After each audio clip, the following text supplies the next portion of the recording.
Good. Thank you very much for attending this workshop out of the 3 workshops that, or the other 2 workshops that you could attend. Mental health is very important. One could change the system, then we wouldn't have to talk about mental health maybe, but then talking about mental health is always good. And poster design. That's also something that's interesting, that in 2022 you still bring your printed poster to these conferences. Anyway, let's go. So this is on open methods and open data, and yeah, later on about bits, but before we get into bits and also COBIDAs, I think it's worth spending a little bit time to think why we should actually worry about these things and think about these things. So who's this?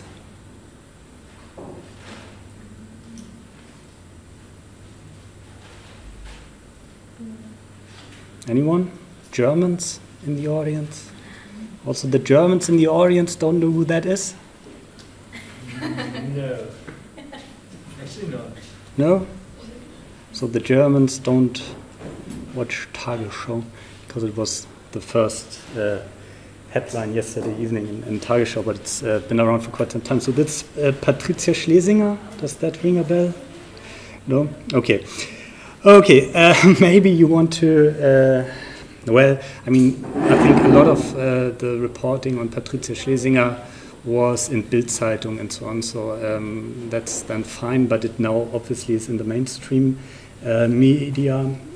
So she's the director of the RBB, which is a TV service, one of these many TV stations and TV and radio stations. This is Patricia Schlesinger, and yeah, apparently you don't know who that is. So she's the director of one of these TV stations in Germany, and the story about her is, if you follow the news, that obviously the TV stations and radio stations, or these state TV stations and state radio stations in Germany, they are funded by public money, and the debate there is that she and her fellow directors of this RBB may have spent money not in the most public interest, so it's actually not that easy. So of course Bild-Zeitung makes of it that they yeah, just spent money on luxury items, and that's public money and they shouldn't do that, but the story is a little more yeah, involved, I would think, because certain things for certain people in public offices, I mean, you wouldn't want the chancellor to have to, I don't know, take the tram to, I don't know, his office. So there are, it's a difficult story, but it's a very prominent story in the German news today and the last couple of weeks. And the reason why I bring this up here, although nobody apparently was aware of it, is that, of course, in research we are in very much the same situation. So they get funded mainly by some fee that you might have encountered, so these GZ fees. I'm actually not quite certain whether her salary is mainly GZ based or it's also text-based, but in any case the debate is about public money spending. And of course all of this here, including the lights and so on, this is all of course now also funded by public money. And it makes sense then, I think, to think about yeah, what we do with public money, and whether what we, of course, I mean, it's a difficult discussion, of course. So, of course, there's nobody wants to. So, I'm a professor. I'm paid by the state, of course, and by taxes. I also don't want to be beaten up every morning that I go to work or something like that. Of course, I want to have nice work conditions. So it's a difficult thing, but I think it's something to keep in mind, and also to follow these kind of public debates on this, because it's the same thing for everyone here. If you're funded by DFG, or if you work at the university, or if you're at Max Planck, and this is also a big point actually, wherever you are in the public funded sector, you should think about what you do with the money that is spent. Yeah, just to be aware of it. So then with this workshop, I first want to address a little bit the question of why there is this workshop on open data and open methods, and why there is bits, and why there is something like COBE does. Because I found, so I've been, I had my own open science war with my ex-supervisor Zoe Kurzi in the late 2000s. That was before open science was interesting. But since then, I'm basically following this open science thing, which became a thing like in 2010, 2012, and so on. And by 2015, it was definitely quite well established. But then I found that when we teach open science practices to early career researchers, or even students, bachelor students, master students, it's not necessarily clear that there actually is a problem, and why we worry about these things.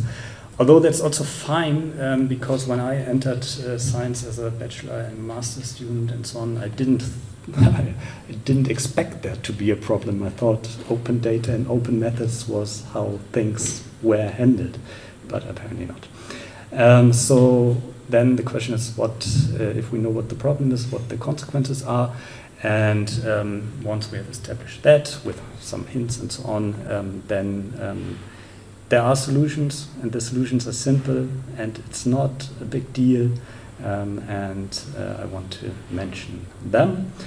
And then the last question is, why do I actually talk about this, and why there is, for example, next week there's this the first Open Science Festival in Germany, in Hanover.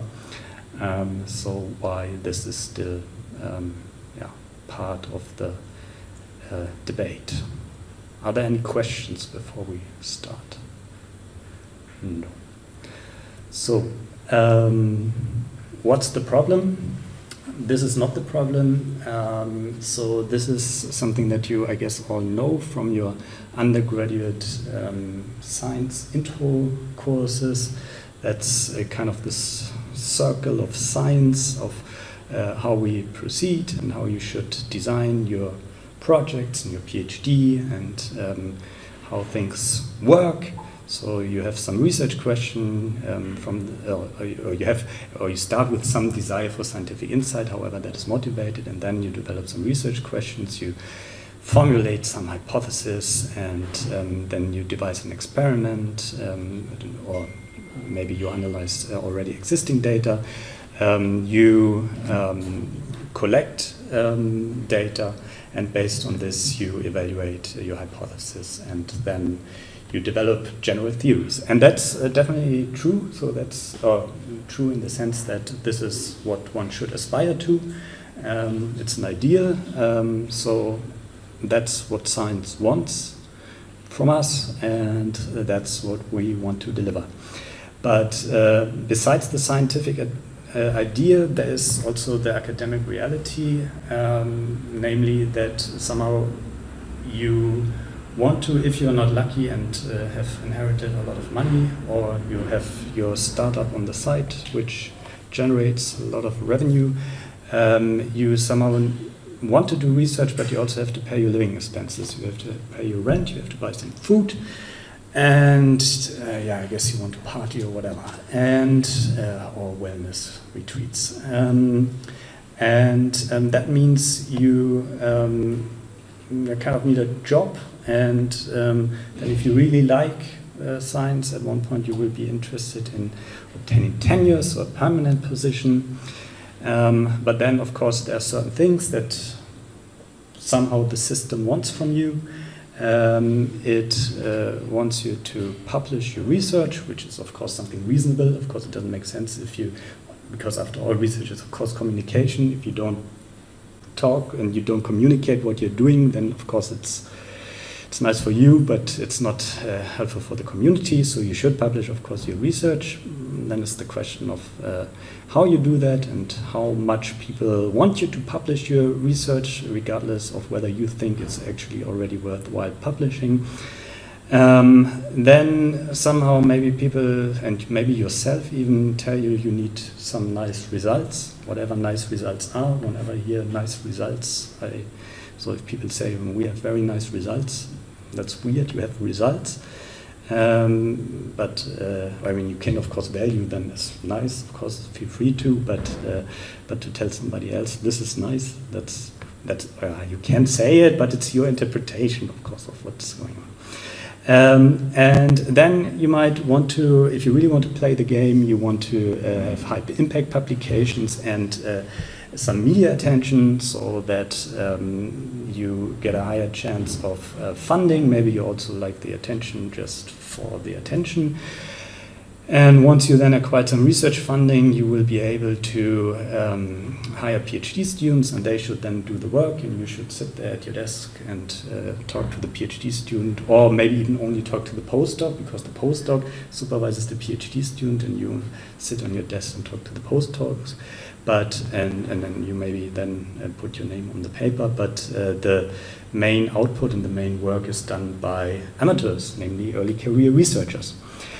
And that's then also, of course, kind of I think SFBs are not the worst in this, but the graduate schools and the many graduate schools, for example, in Berlin, which just get PhD students after PhD students after PhD students, they really, you can really see how people want relatively cheap labor and don't really think what should happen to the PhD students after they finish the PhD.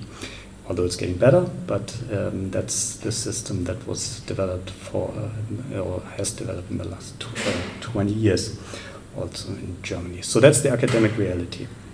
What does that lead to? Mainly this, specifically this pressure to publish and having nice results. And how is this enforced? Well, this is an illustration from Nature. This is how the incentive, or how the valuation and incentive system somehow in science still works. It's that you have cool published results. How you actually get there, nobody's really interested in that. I mean, it's boring, it's tedious, it may involve even math, and then you have somebody talking about random fields for 3 hours at this workshops, and it's really annoying. And you just want to say, this brain region does emotions, or something like that. And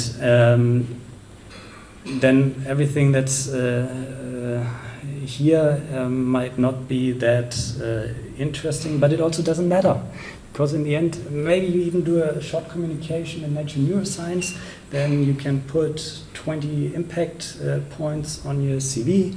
It says Nature Neuroscience, and whether you actually understood random field theory, if you then show a blob, or some other method, maybe if you understood, I don't know, the difference between the dual problem and the primal problem in support vector machines, if you're losing classification, it doesn't matter, and it actually doesn't matter. So it really doesn't matter. So in the end, it's important that you have some nice results. But of course, as this cartoon shows, if you build things on these not very stable foundations, that then can go wrong. Doesn't need to, but it can go wrong. And so this should be contrasted here with this kind of approach. But as you can see, they are still building and doing everything very nicely, but they are still busy, and they have already published and have their tenure job. And once you have your tenure job, it's not that easy to be thrown out again, but you can be thrown out again. Yeah, so that's, it's a little bit strange that I still talk about this, because everybody would agree that, yeah, this is not what we want and it's actually not that bad and so on. Yes, but then if you keep your eyes open, and later on I will also show you some stuff on that just from the last 2 months in Nature and Science, it's still around. And I'm not saying that everything is like that. It's no black and white stuff, but there is, this kind of thing is there. Which is, in a way, yeah, you could say that's fine. I mean, there's also celebrity culture. That's also weird, but I don't know, people don't get hurt, and then that's how that is. But of course, there are also some consequences, and I guess you know this. Do you know this? Have you heard the term reproducibility crisis? Who has heard that? Yeah, some of you have heard that.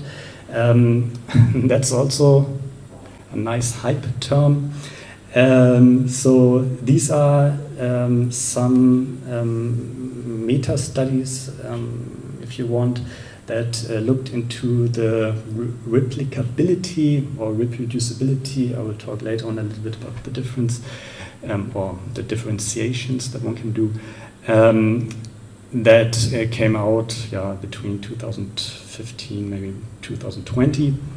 And which really enforced this notion of a reproducibility crisis. So one central thing for brain imaging psychology was this open science collaboration paper from 2015, where they weren't able to replicate 64 out of 100 studies. There are some more studies that only found null effects in pre-registered replicability studies.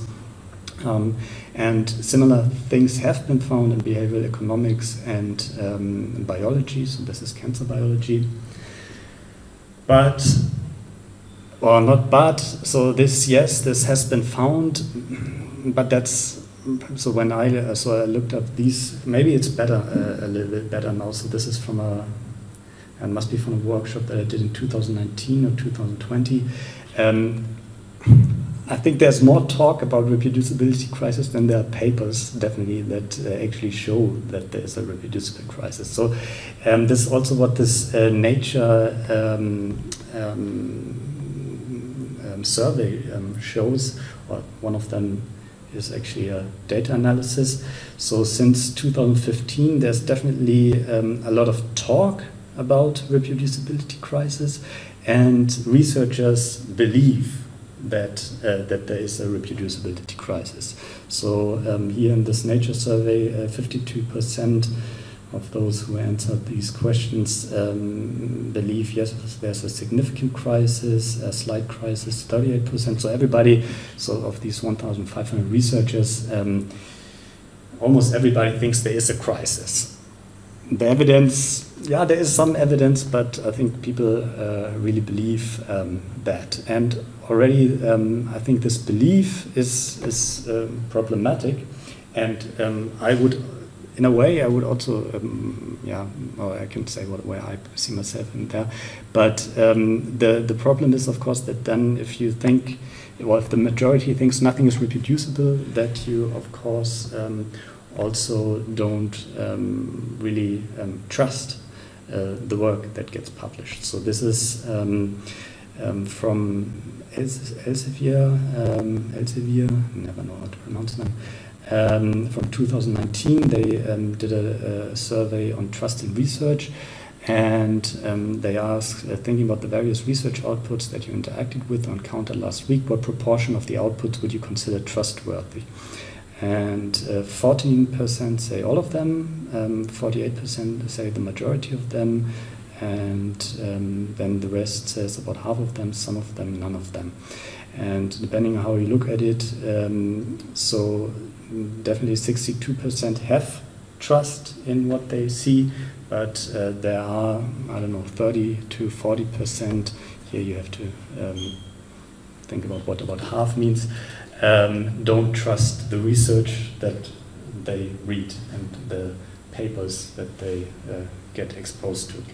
And from my perspective, that's then 30 to 40% research funding wasted, because if the other researchers, research as a communicative process, so we talk about what's going on as humans, and if 40% don't trust or 30% don't trust the other people, then it's a lot, and it's a waste of money, because if there's no trust, then you can just say, yeah, do it again. So that's bad. Of course, you can argue, okay, this is a little bit under this impression of this reproducibility crisis. Yeah, but yeah, from my perspective, or at least is the way I interact with papers these days, if, and this goes into this direction, if I don't see from the paper immediately how I can verify this, and that I can access the data, and that I can look at the code, and that I can run it on my machine, then why should I even worry? I mean, yeah, maybe they did it like that, but maybe they didn't. So if they did it like that, why don't I see the data, and why don't I see the code? I don't know. We will talk about certain things in this regard, specifically with respect to human neuroimaging later on. So what do people do to compensate for lack in confidence in content? They check supplementary material or data carefully, and that's what most of them do. Here Elsevier kicks in. They of course look only into peer-reviewed journals, and they look whether it's cited. Read access research from researchers I know that, yeah, that I think makes sense. Read access from specific institutes, yeah. But so my main point here is the first. So check supplementary material or data carefully. So and so you know how it is with a paper. You have so papers are, for some strange reason, often very hard to read. The reason for that is that they're usually not very well written, and then you try to figure out what they actually did. So that's the situation that I've been so many times. So I wonder, what did they actually do? I don't understand it from this. And then you have, of course, if you working in data analysis and with digital data, then of course it's easiest to actually look in the code and see what they actually did.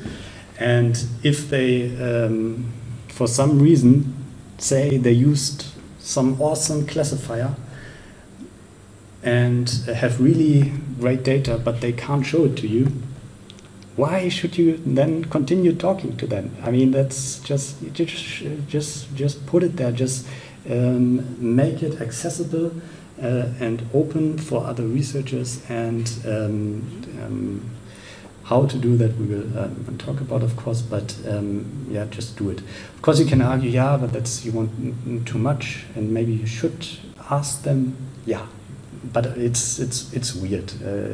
Why? So especially if you've ever been in a situation where you actually put effort into something. If you put effort into something, you want to show it to data, not to data, to people.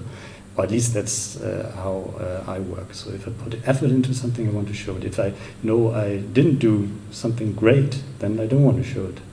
But yeah. So this is kind of the background to why it makes sense to talk about open data and open methods, and to talk about bits and COBIDAs. There's, of course, much more to all of this. There's a very great book by Stuart Ritchie. It came out 2020. It's called Science Fictions, How Fraud, Bias, Negligence, and Hype Undermine the Search for Truth.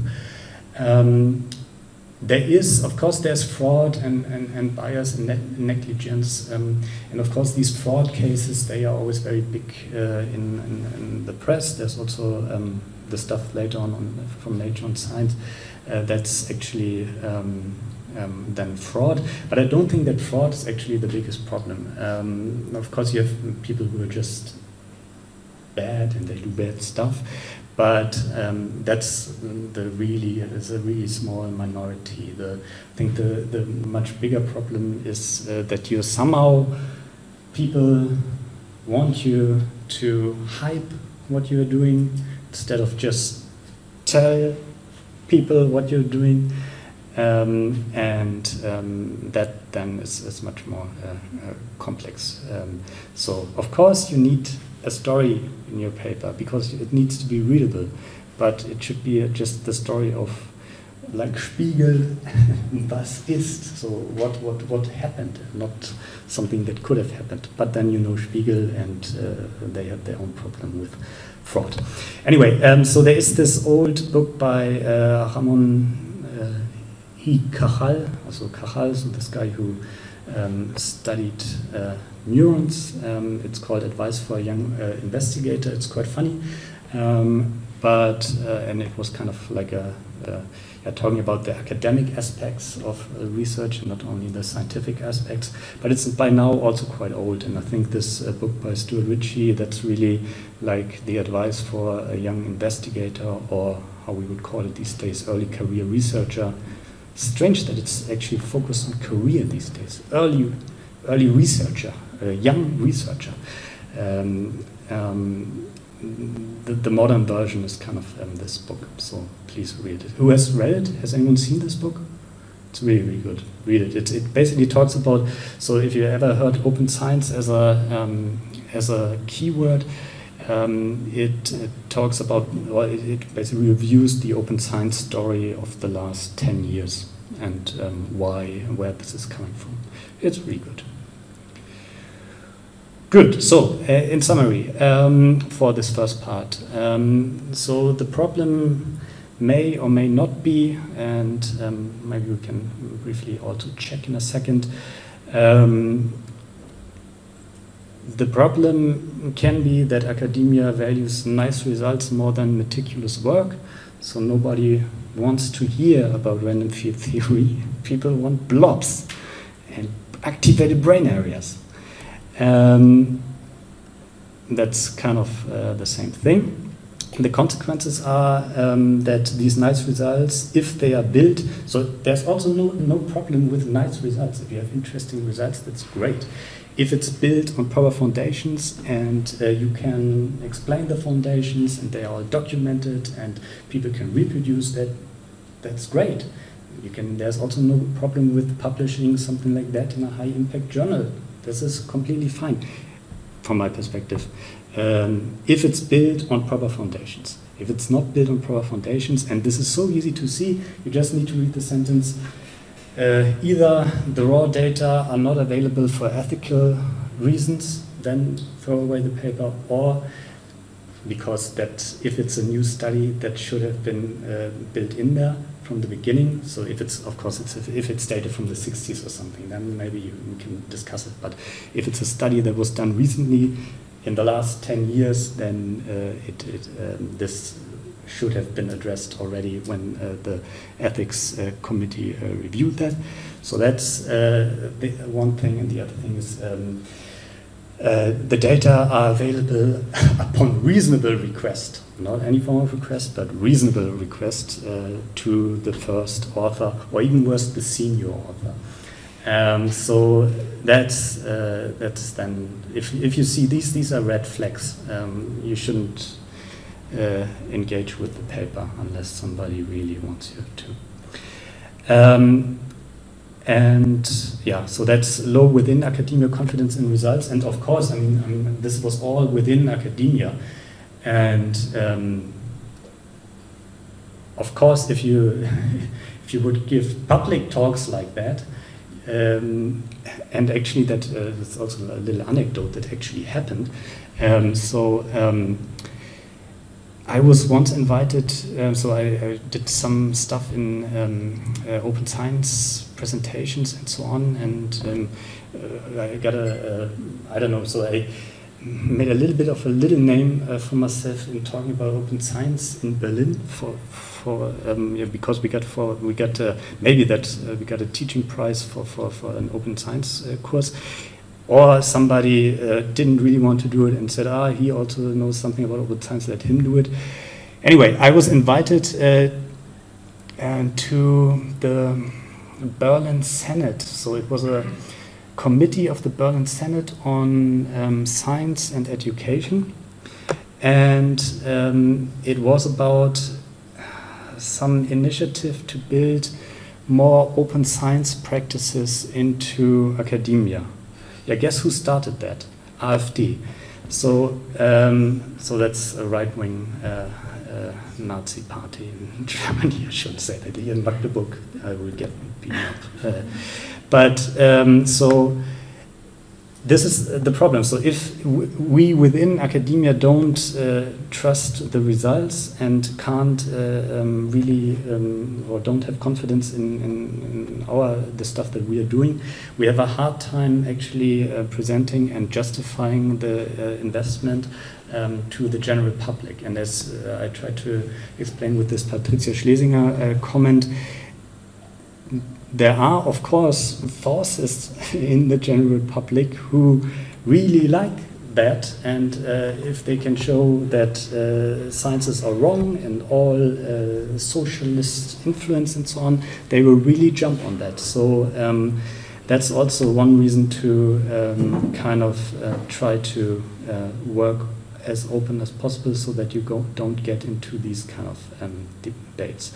And after all, of course, it's a waste of resources, which in these days one shouldn't, of course, also not do. But there is a solution. So that's kind of a black depiction of, or dark depiction of what's going on. Of course, it's not all like that. And maybe let's do this now. Has anyone experienced, so you don't need to talk about it so in any detail, but how can I ask this? So has any one of you seen parts of that, what I depict here as so bad? Or is this something new? So just be honest. So everything is fine from your perspective, from the rest of the people? So who thinks everything is fine? Nobody, but only one person thinks it's really bad. Yeah. But yeah, so there's also this a little bit of a, so I appreciate the story, and it's definitely yeah, it's specifically this thing. It was supposed to be there and then it's not there. I mean, in a way, I think actually the computational world is still a little bit better. At least it was supposed to be on GitHub. That's something. The other thing is, which also I'm thinking of here, is of course people also do honest mistakes. So I'm not saying that this was necessarily an honest mistake or something, but people make mistakes, and everybody makes mistakes because we are all human. So everybody makes mistakes, and then I think it's much easier to catch mistakes and also discrepancies between what is supposed to have happened and what is actually described, if more people can look at it. So I would bring up some things for that in a second. And that's also, of course, besides, because this is depicting everything a little bit like people have bad intentions. Even if you have good intentions, of course, things may not be as you thought they would be. And then, of course, if things are open and transparent, then these things can also be addressed in a nice way, which, of course, also needs some kind of better error culture throughout society, I think, but also in academia, so that it's not, if you do honest mistakes, it's like, yeah, basically your career is over in science, but it's like, yeah, did a mistake, everybody's happy that we found it, now we know more, and let's go on. Let's do the next study. So that's also something that, because yeah, I can't judge, but it could of course also could have been that, and you will find this. You will also also assume that you will find stuff in code that I have written that, of course, that it was a typo. They wanted 50, but they didn't want it. The whole result. Like, it was so obvious that like that 2 centimeters they changed their whole result. Yeah. And it was so obvious when I figured out. I was like, but that's also an insight. You could write a paper about that square and rectangular makes massive differences. Good. So yeah. So I don't want to depict too dark of a picture. There are, of course, solutions to this, and maybe you work in research groups where these things actually don't play a role, and you've been, from the very beginning, you have been encouraged to make your code available, your supervisor reruns your analysis, and the ethics forms have been such that the data can be published and everything is fine, and that's great. That's then we are doing a good job. If it's not there yet, then there are solutions, and this is then the next bit of this first bit. Do you want to break, or do you want to continue now? Break? Who wants a break? and maybe find a way to open the windows. Yeah. Okay, then let's take a 10-minute break and then continue. Okay, so then after this bleak depiction of the academic system, let's talk about the solutions. And the solutions are easy, so there's nothing. Yeah, there's nothing in the way of applying the solutions.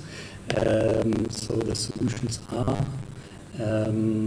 open methods and open data.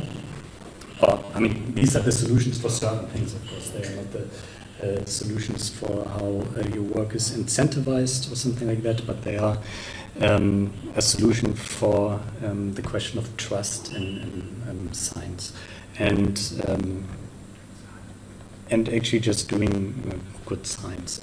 So but then the question is, what do I mean by that? And I have a specific interpretation of that, and of course bits also plays a role in that, and Kubernetes plays a role, but I also have a fairly specific idea of what I understand by open methods and open data, and this applies, of course, to studies that can either be purely computational, but also, and that's maybe even the focus, that involves some experimental data. And I'm, of course, working in human neuroimaging and human experimental psychology or whatever. So, but it also, of course, applies if you have any digital data from animals, from cells, whatever.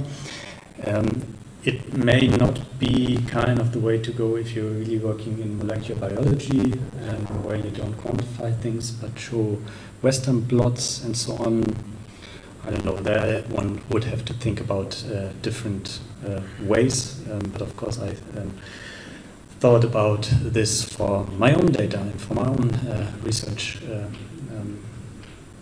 for the own research that I'm doing, and I think in the SFB there are some, at least, human neuroimaging projects, not all of them. Who of you works in human neuroimaging?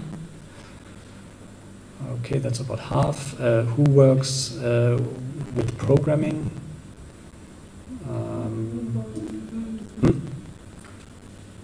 Maybe soon. Programming? Yeah. That's molecular biology programming. Yeah, so what do I mean then by open methods and open data? What I mean is, of course, in the end you publish a paper, and I somehow there's also, it's a little bit like the, so Spotify came around and the question was, do you still need an album as a singer, band or whatever, or is it all about songs? So what's happening to the art form of the rock album? Similar, I always view publications, so they are bigger things and where you, bigger projects and communications about these projects, where you not only did a single thing, but multiple things, and somehow you put them together. Anyway, that's the publication. You know what a publication is. And of course, you can argue, we don't need to we don't want to publish anymore. And there are in the open science world, the open science world is big, so there are definitely people who would argue that the classical publication, like we all do it, is not the way of the future. I still like publications.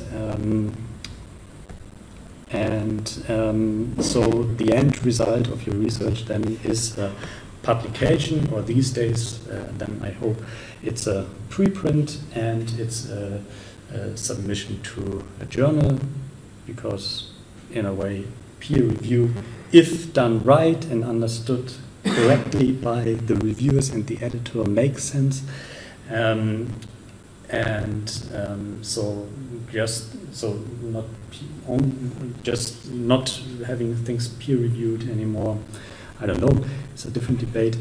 But please only submit your preprint at the time you also submit it to the journal, and not before or something like that, because if you don't think it's good enough for a journal, then why spill it and spill the literature with that. So anyway, so it's about publications in the end. So the end result of your research project is a publication, be it for a conference or what I actually like more, a proper research paper. Then the idea, or the way I address open methods and open data, is that, and it's not very special, that in the publication and in the manuscript that you submit to the journal and you submit to the preprint server, you put in links to the online repository that hosts your analysis scripts and your data collection scripts. For example, GitHub. I always think that GitHub is not, it's a long story about GitHub. You can also use OSF. So GitHub is fine, but GitHub, of course, Git is kind of a track changes approach for community, so for working together. And of course, what you don't want, but I guess there's some feature in GitHub where you can put we can close it or something like that and give a timestamp or something. What you don't want is that, what I also sometimes see is that you have these links to GitHub pages and papers, and then there's some code and it says, and then you see when the paper was published, and then the years after, this code has always been updated and changed. And then that's also annoying, because then if you read the paper, which somehow is this in this cold, not fluid, not dynamic form, then it's annoying not to have the code that was actually used for that paper and something like that. So this is why I use OSF mainly for hosting the final code that goes with the data. GitHub is of course fine if you work together on code. And also for hosting this, because it's cooler and you have this little GitHub link. And so that's one thing. So the link to all your scripts that produce the figures in your paper, I will say that a little more in detail. And then also to have a link to the data, which may be at the same site or somewhere else, so that people can download it. And if they are fine to or fine with programming, so of course you don't, so from my perspective, you don't need to put with your scripts like the instructions how to install MATLAB or Python or R, and a course on the foundations of programming or something like that. Of course, there's a reasonable degree of entry that that people just have to bring, but it should not be too high. So why is this important, and what does it help to do that? And in a way, it's what most people, or what in the good journals, that's actually now the case. So this morning I looked into computational brain and behavior, and I think all the papers from this year, they actually provided the data and the code in exactly this format. So you can also make life easier for your readers and the people who want to continue. This is also one of the things. Of course, people always want to start from where you ended, so they want to build upon it, and then you can make it easy for them, and by also in the paper mentioning exactly which script does what to a certain degree, of course, of a certain granularity, or you can make it harder by not making that transparent and have people figure that out for themselves, or you provide a README in your repository that explains that. Anyway, what are the benefits of this? First of all, it's you have a multiple eyes principle, and I think it's also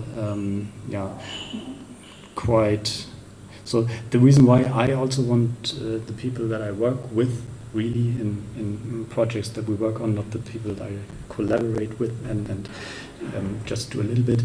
The reason why I want like PhD students to do that is because then if I work on the stuff, it's much easier than if it's not like that. And of course, I think before you submit something, maybe two people or maybe one person should have checked what you did. Not in the sense that pointing out your errors or something like that, just to be confident and everybody feels good, and this is what we did, and it's not only one person who says, okay, I did my best, but then it's only me. So you have a multiple eyes principle, pre and post publication being these kind of honest mistakes that can happen, and then of course the whole world can find errors, and then that's fine if they do. And of course you ensure and next you of course ensure the reproducibility for identical data and analysis, so you don't get reproducibility problems for the same data and analysis. And then you might also increase the replication potential for novel data, because at least you can redo what you did and what you reported in your paper. Then, of course, it's the best foundation to build upon. So it's so much easier as a PhD student if you're starting out, and the idea is to, of course, do something new and starting out from somewhere, whether it's from previous work of your supervisor, you're a postdoc there, a PhD student, or somebody somewhere else. If this is nicely documented and done, if it was, of course, finished, if somebody left the project halfway through, then of course you might not expect or cannot expect that. But if it was a finished thing, then it's much easier to build upon that, and it's much more efficient. And then, of course, you can also do meta-analysis, data pooling, and increase power, whatever power should mean, on shared research data. And then, so these are all pros for using such an approach. So quality management, sustainability, and cost. And then there's also, I think, just a very strong ethical imperative to do that. We work on public money. We have to do, or we should do, a proper job. So, I mean, why not? And give me good reasons why one should not do a proper job and not put data into a format that everybody can access, and not share your scripts. So I never heard any good reasons for not doing that, but maybe you can bring up some later. And then, of course, it's also the respect for the commitments of the research participants. If I'm talking about human brain imaging, of course, the data is much more valued if it's used more often, and also you need fewer human participants. MRI still has some risks associated with that, so just doing more MRI research just for the fun of it is also not really ethical. And of course, animals, it's even worse there. For the same thing, you need to kill another 20 mice. That's a completely different debate, but it's and of course it's a debate because it's something that concerns ethics. But I think there are good reasons in terms of respect that urge us to use an open methods, open data approach. Here's a little bit more of what I really think what open methods in this framework are, and I hope all of the projects in the SFB follow this. I don't know whether that's the case, but I hope they do. I'm not part of the SFB, so I can say that without any problems.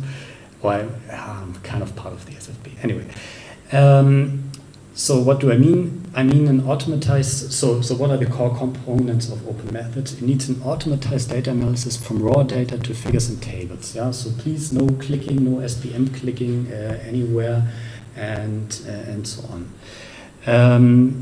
Then I think it's really good to reference the respective data analysis and figure and table captions, so that if there's a figure in the paper, you have the code that, so you say in the caption, okay, this figure was generated with this script, and then people know how to reproduce that and which script to look into. Of course, you can also write this in a README file, but why not put it in the paper? What is very important, and something that I'm not talking about here, is open also means that it's accessible in the sense that if we're talking about computer code, that it's readable, well-structured, and extensively commented. So you could argue that when you look at my scripts that they are over-commented, and I'm commenting too much, if you want. But so the only thing that I don't comment, actually, that was my personal decision, is figure code. So if it's line color equals red, I don't rather comment this makes the line color red. So that was my decision at one point, not to comment figure code, but everything that does computations is commented. Research code is different from professional or whatever code, I would argue, and I don't know whether what in software companies people enforce and how much commenting they want people to do. But I think research code is also, like everything in research, is communication, and so then communicate as clearly as possible and don't let lines go by not commented. Because why? It's part of the research output, the code. It's like, of course, if you write a paper, I hope you do it with something like, I don't know, a Markdown or LaTeX and so on, and you put some effort into the formatting. So why don't apply this kind of formatting approach also to the code? So that's, of course, also important. And then what you need to do is, of course, if it's talking about data privacy, don't use variable names with personal information. That's kind of clear. And then publish the analysis scripts at the time of journal and preprint submission. What's also really annoying is if you get, as a reviewer, you get papers, and then they say data availability or code availability will be made available upon publication of the manuscript. This is also, so why do people do that? And it's not a joke, I'm not making these things up. It's like, yeah, why? I mean, especially during review, and review is for other people, for a second or third set of eyes to look at the research. Why not make it transparent? So it just feels wrong if you sit there and they don't want to really to tell you what they did. Then so why should then it's hard to really feel like that you should trust them if they say it's all great, but we can only show it to anyone if it's published. If it's not published, we don't show it to anyone. And this is, of course, this whole scooping debate, which is another thing that you should not believe. So this whole scooping. What I don't mean by open methods, and what I think people sometimes do things over the top, is if everybody thinks they need to write a toolbox, that's not open methods in computational or neuroimaging data analysis. Nobody wants toolboxes. Toolboxes are horribly annoying because you always have to filter through all the GUI and all the, so if it's a real bad toolbox, it has a GUI. And so a graphical user interface, and you have to filter through all this code to figure out what it's actually doing, and you have this big overhead of code that's only there to make it easy, but it's really annoying if you want to know what's going on. So so please, people, stop writing toolboxes. And then there's of course my big friend Datasets, who was supposed to be here today.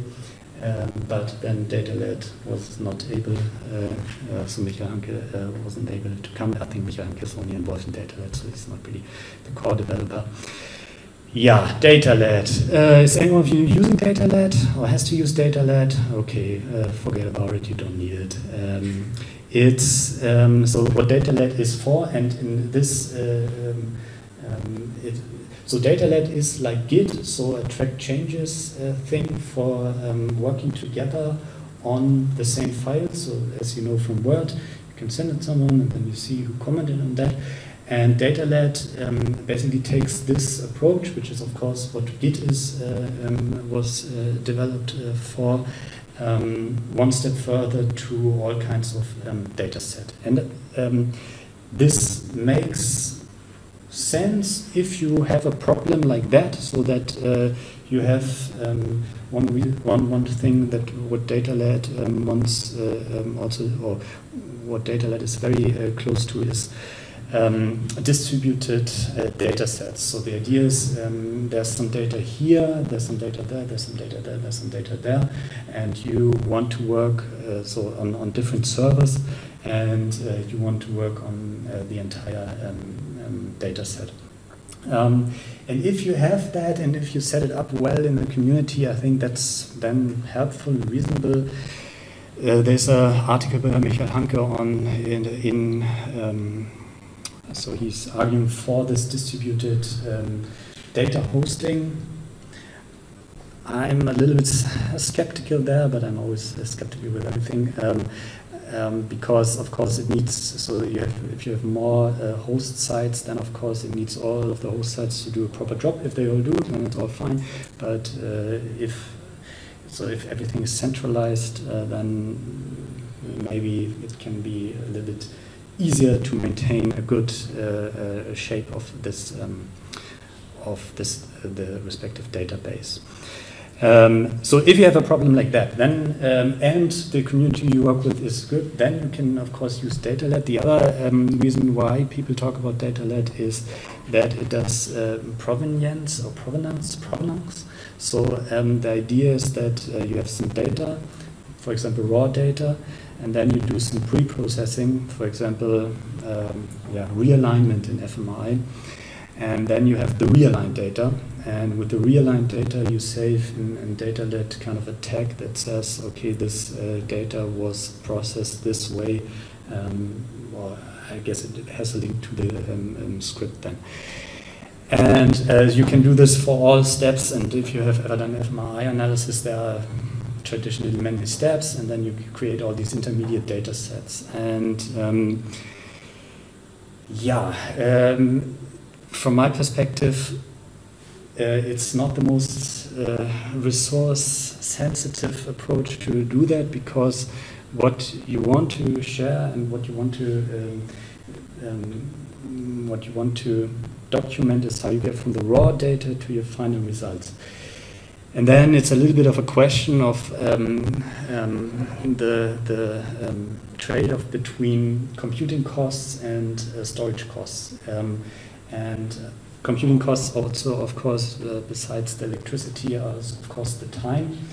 And if it takes like a year to compute this, to go from one step to the other, then yes, maybe you want to save intermediate steps. But if you're doing fMRI analysis and it takes like half an hour to do that, then I think it's more efficient to not store the intermediate data sets, but just store all the information, how you go from the raw data to the final data in a script, which is a text file, which is very storage sensitive because it's very small, and not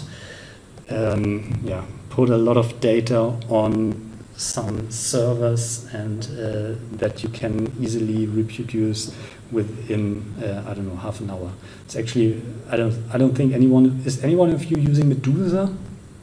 No, Medusa. So it's the old cluster that we have here. We're actually rebuilding a cluster, and that should be done by November, early November.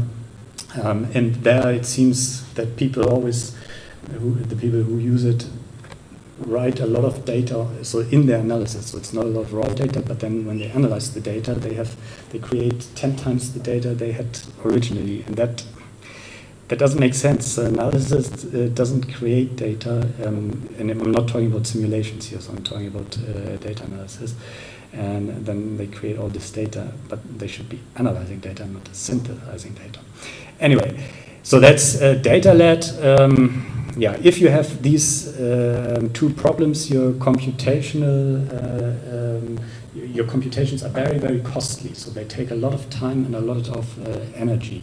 Then it might make sense to save the intermediate results, and then, of course, data-led provenance is sensible, and I think that's even where it's more sensible if you have this, if you work in a distributed network with a lot of people on the same data and so on, then it makes sense. If you just work with your own data that you acquired, then and also for this, if you just want to do what I just explained, you don't need data-led.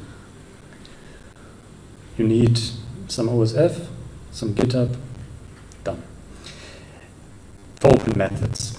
So that is open methods, so scripts, small files that you can share easily. Next thing will be open data. Any questions about open methods, the way I portrayed it? Who of you is doing this, like I described? Or who wants to do it, let's say? Using data lab. No. I talked too long about data-led. No, you shouldn't use data-led. You should just put your scripts and your your scripts on. So basically, share your scripts. So who's planning that? Yeah. So that's the majority, and everybody else should also do it. If you don't have scripts, then of course it doesn't make sense. That was the scripts. Open data, and here I'm now talking about human data. So if we are talking about, or are there any questions about open methods? No, I think most people would agree that that's the way to go. Open data in human behavior and neuroimaging data is a bit more tricky. And this is what I will then talk about next. Of course, this also then leads to bits in the next part of the workshop. So who of you, again, who was working with human data? Of you guys? Okay, so it only applies to you. Or the other people, there are certain things that, if you have a community standard for your data, that helps.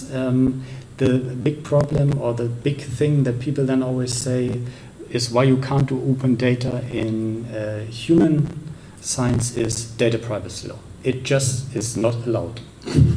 It's really not allowed to share human data. That's what you often hear or heard. And definitely data privacy law exists, but I also want to give a positive story about this.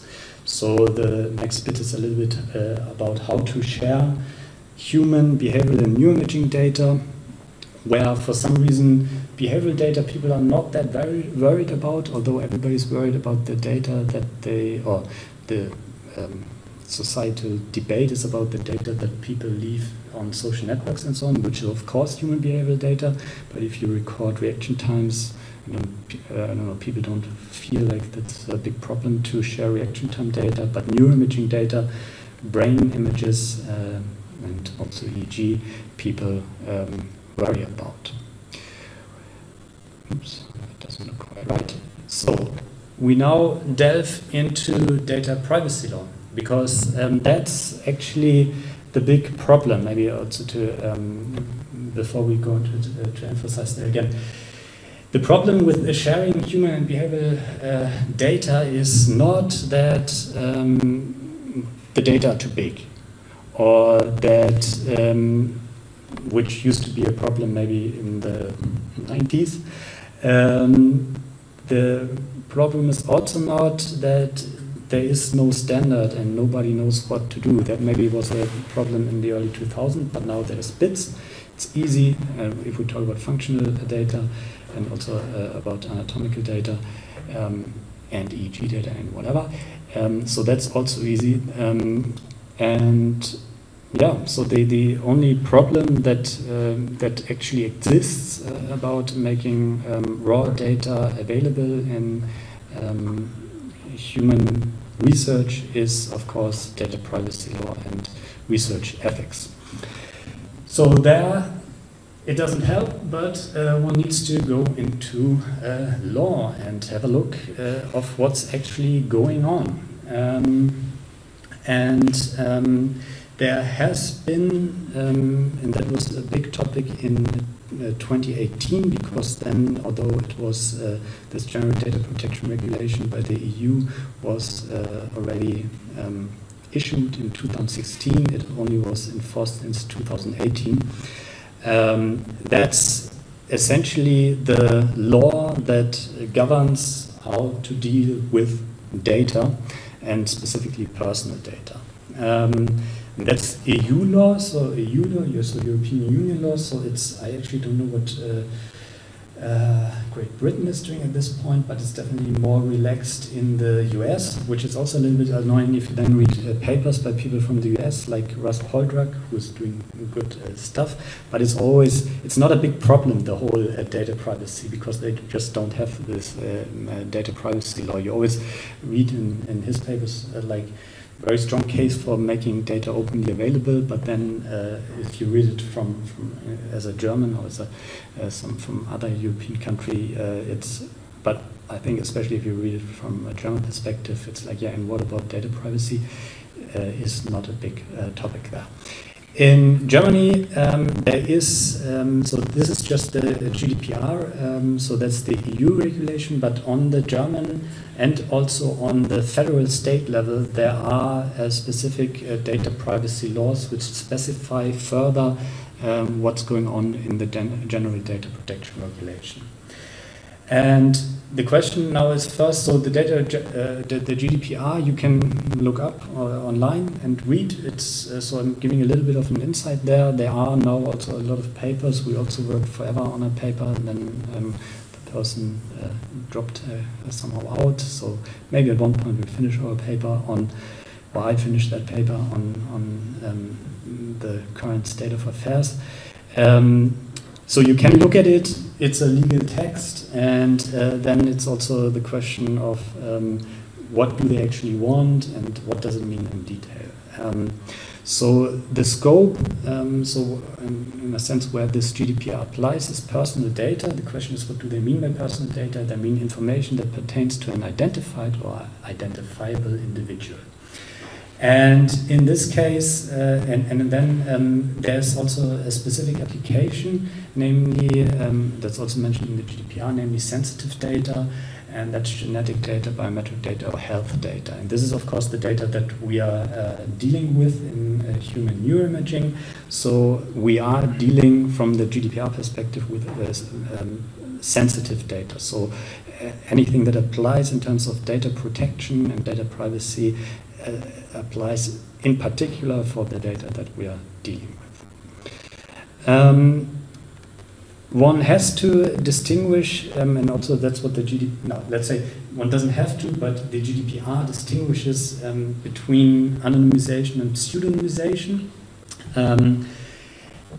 Because, and that's important, if you can anonymize data, so if you transform personal data into data not relating to an individual or from which the individual cannot be identified, then data privacy law does not apply. So if you can anonymize your data, or if you say we anonymize the data, then your sharing your data doesn't fall under GDPR law.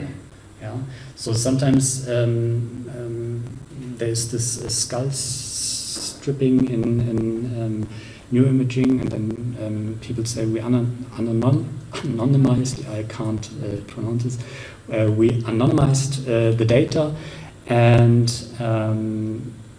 then you wouldn't have to worry at all. The question is, of course, whether you really anonymize the data. The GDPR also mentions pseudonymization, and here this refers to a transformation of personal data into data for which the individual can be identified only with additional information. So you need additional information to figure out who this data actually belongs to. In this case, data privacy law applies. And so from my perspective, and this is then where the debate starts, of course, human data can only ever be pseudonymized, because even so sometimes there's the debate, okay, we don't share the raw data, but we share normalized data. Then the question is how invertible this transformation is and so on. Yeah, if you have additional information of maybe how you get from there to there, or you learn this transformation using something, a neural network, and then you apply it to this specific data, then of course you can identify again. And on the other hand, and this is also what then people say, of course, always if you say, yeah, I anonymized my data, and then people say, yeah, but with machine learning you can identify everything. And there are papers like that, of course, that that speak into these MR fingerprints, or here we get some typos, or functional fMRI, e.g. fingerprints. So yes, there are papers that claim that you can identify individuals from data all the time. You just need a neural network and train that, and then it all works. If you really look into that, of course, that's also not with 100% identification accuracy, but only with the typical marginally above chance predictive accuracy.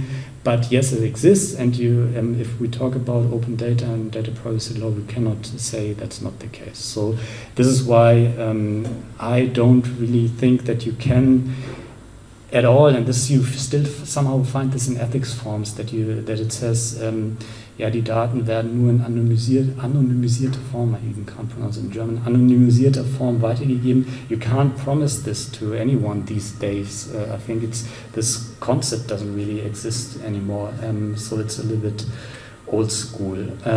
So yes, but so what I want to say with this slide is that data privacy law always applies. You cannot make data anonym because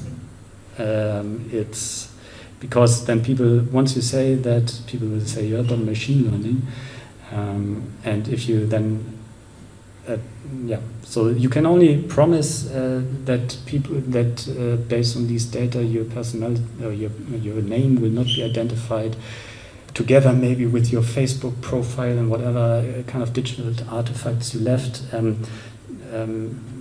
with a certain probability, which you might be able to quantify or not. So data privacy law applies. So, yeah. Yeah, sure. No, I will offer solutions. So don't worry, I will not leave you with this. So I will offer 3 solutions how you can share data. So it's not a problem. I just want the point here is mainly that the GDPR applies and data privacy law applies. But we can still do things. So but it's a good question. So the first question then is, what does the GDPR actually say? So what's okay? We now have learned, okay, data privacy law applies. But what does the data privacy law say?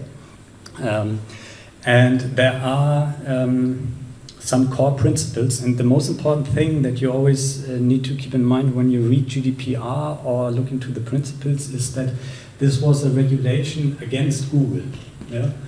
So by design, the GDPR was not done for research purposes or in the spirit of open science or something like that. It's actually quite funny because you have these EU sites on open science, EU websites on open science and on data protection, which look exactly the same, and because it's the same design and so on. But they, in a way, they completely contradict each other. Anyway, so the GDPR was designed against Google, Facebook, and so on. They wanted to make sure with this that the data that is collected by the big tech companies is only used for good purposes or whatever. So the and what basically happened there is that the German data privacy law, which was fairly strict, also because of the German history, of course, was basically promoted to a European level. And the core principle is that the processing of personal data is prohibited unless two things: the data subject consents to data processing, or there's another legal basis for data processing. So that can be if there's another law that says, in this case, it's allowed. And this is actually also not unimportant for our purposes. Then the processing, so the analysis of data, or whatever processing means, it's also defined in the GDPR. What processing means is that it's for a limited purpose only, which also, if you start thinking about research and data sharing, is then already annoying, because if it's purpose limited, the processing, even after consent, then can I do another analysis if it's not mentioned to the subject and so on? Then data minimization, so you should only store as little data as possible. A right to be informed if something goes wrong, and a right of erasure, which of course from a research perspective is also annoying. If one of your subjects, like the day your paper was published, says, please take my data out of that, they have the right. But then, so these are the core principles against Google. But then there are exemptions for research purposes. And these exemptions are not very specific in the GDPR. So they don't really say what these exemptions are, which is annoying, because it says like, yeah, but for research it's a little bit more relaxed. And then the question is, yeah, which of those? And that's not really clear, but that's then governed in national law. And yeah, then finally, we end up we could look now into the federal law, also the German law, but in the end we have to actually look into the federal state law, because for you who are working, I guess most of you, working on data in Sachsen-Anhalt, different rules apply than to those who work in Berlin or others who work in Hamburg or something. That's the great idea of a federal state union. So this is actually the current version. It's now in German. Who of you speaks German? Okay.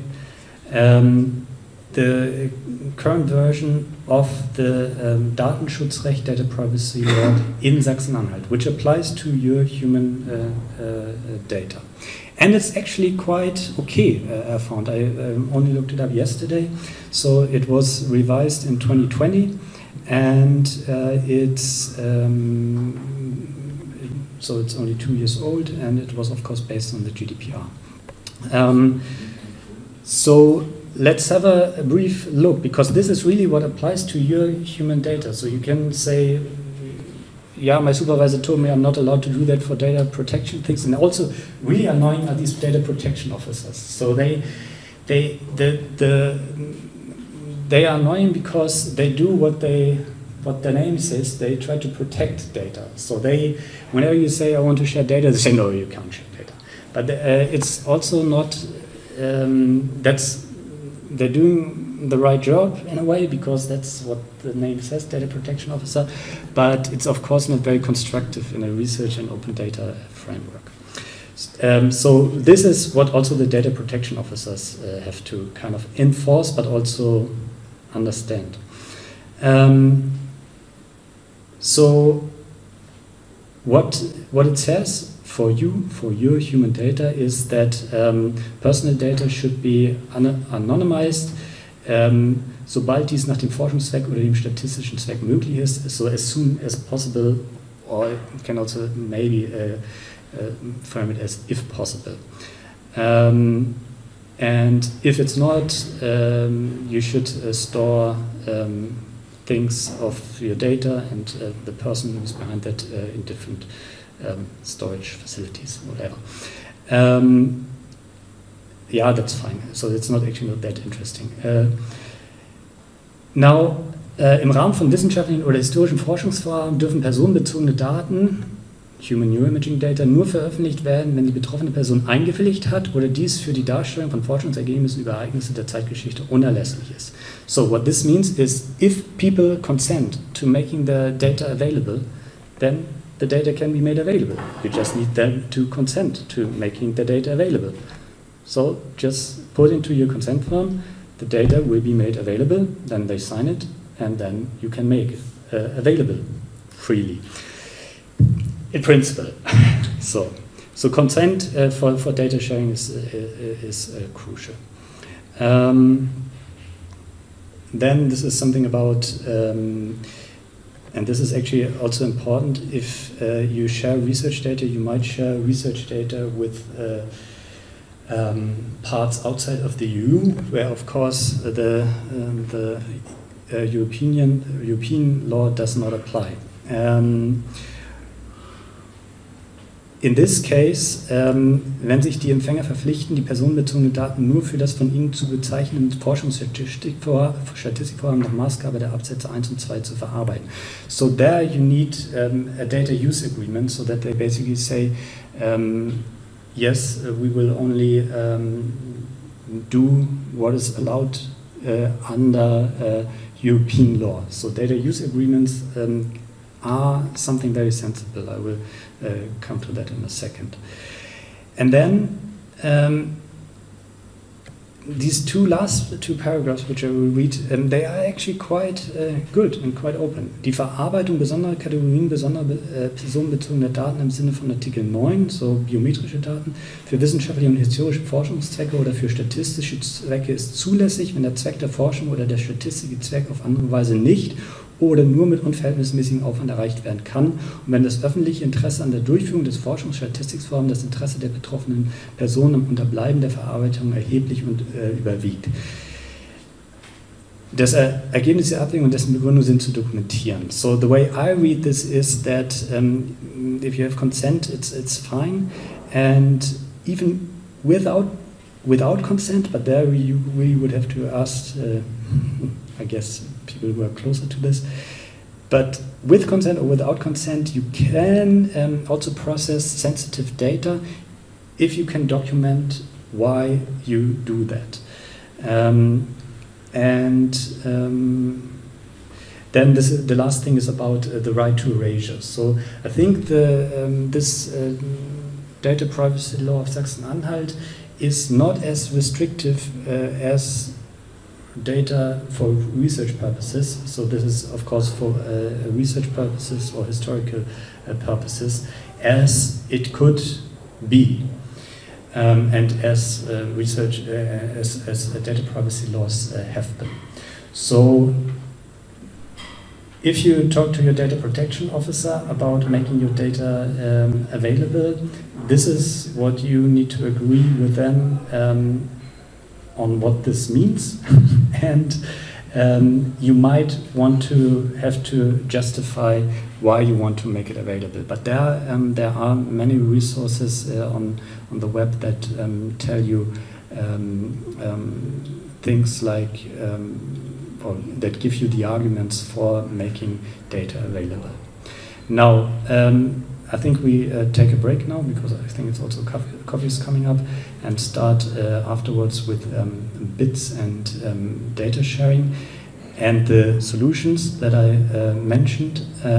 So in the end, this whole thing about data privacy law is, of course, kind of, you have to strike a balance between, of course, we want to do research for good reasons, not just to have a great job, but to actually make a contribution to society. And of course, that's something good for the community. And you have to balance that with the data privacy rights of the individual. And of course, our task, or at least my task, is to make a strong case for this. And how to deal with this, actually, we will then address after the break with the solutions for open data and cognitive neuroimaging. Because there are these 3 ways that you can do it. And yeah, let's discuss them after the break. There's a break now, right? Yep. Good. Good, then let's have a break. Okay, so now talking about open methods for the work that we do, and doing it is straightforward, and I guess most of you, like you said, are already doing it, so that's fine. And I don't know how you have been dealing with neuroimaging data these days. What's that sound? Do we like it? Do we want it? They're burning weeds outside. They're I burning? like it, but it's very warm at the same time. Yeah. So we That's have to a decide. that's a German thing. So actually, whenever it's getting hot, they start to bring the Laubbläser, and you open the window and you hear the Laubbläser. Yeah, so it's fine for me if you can make the trade-off with the window and the sound. It's fine for me. But they're burning stuff, isn't there? The danger of burning everything then? With this weather? Anyway. Good. So then, regardless of the burning outside, let's talk about the solutions. Now, I have portrayed, of course, the GDPR and data privacy law as kind of an annoyance in open data.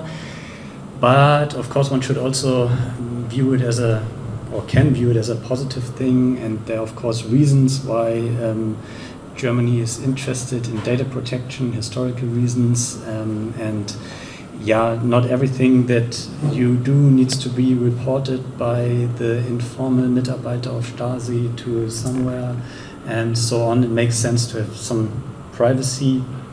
I guess most people would feel like it. So it's only in the research context, and we're talking about open data, where of course it's more like an obstacle than maybe something good. Although that's of course also up for debate.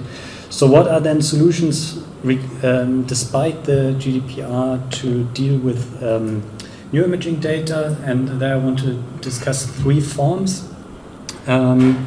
which two of them which are already established and people use. The last one, which I think is the way of the future, is something that we should, as a community, aspire to.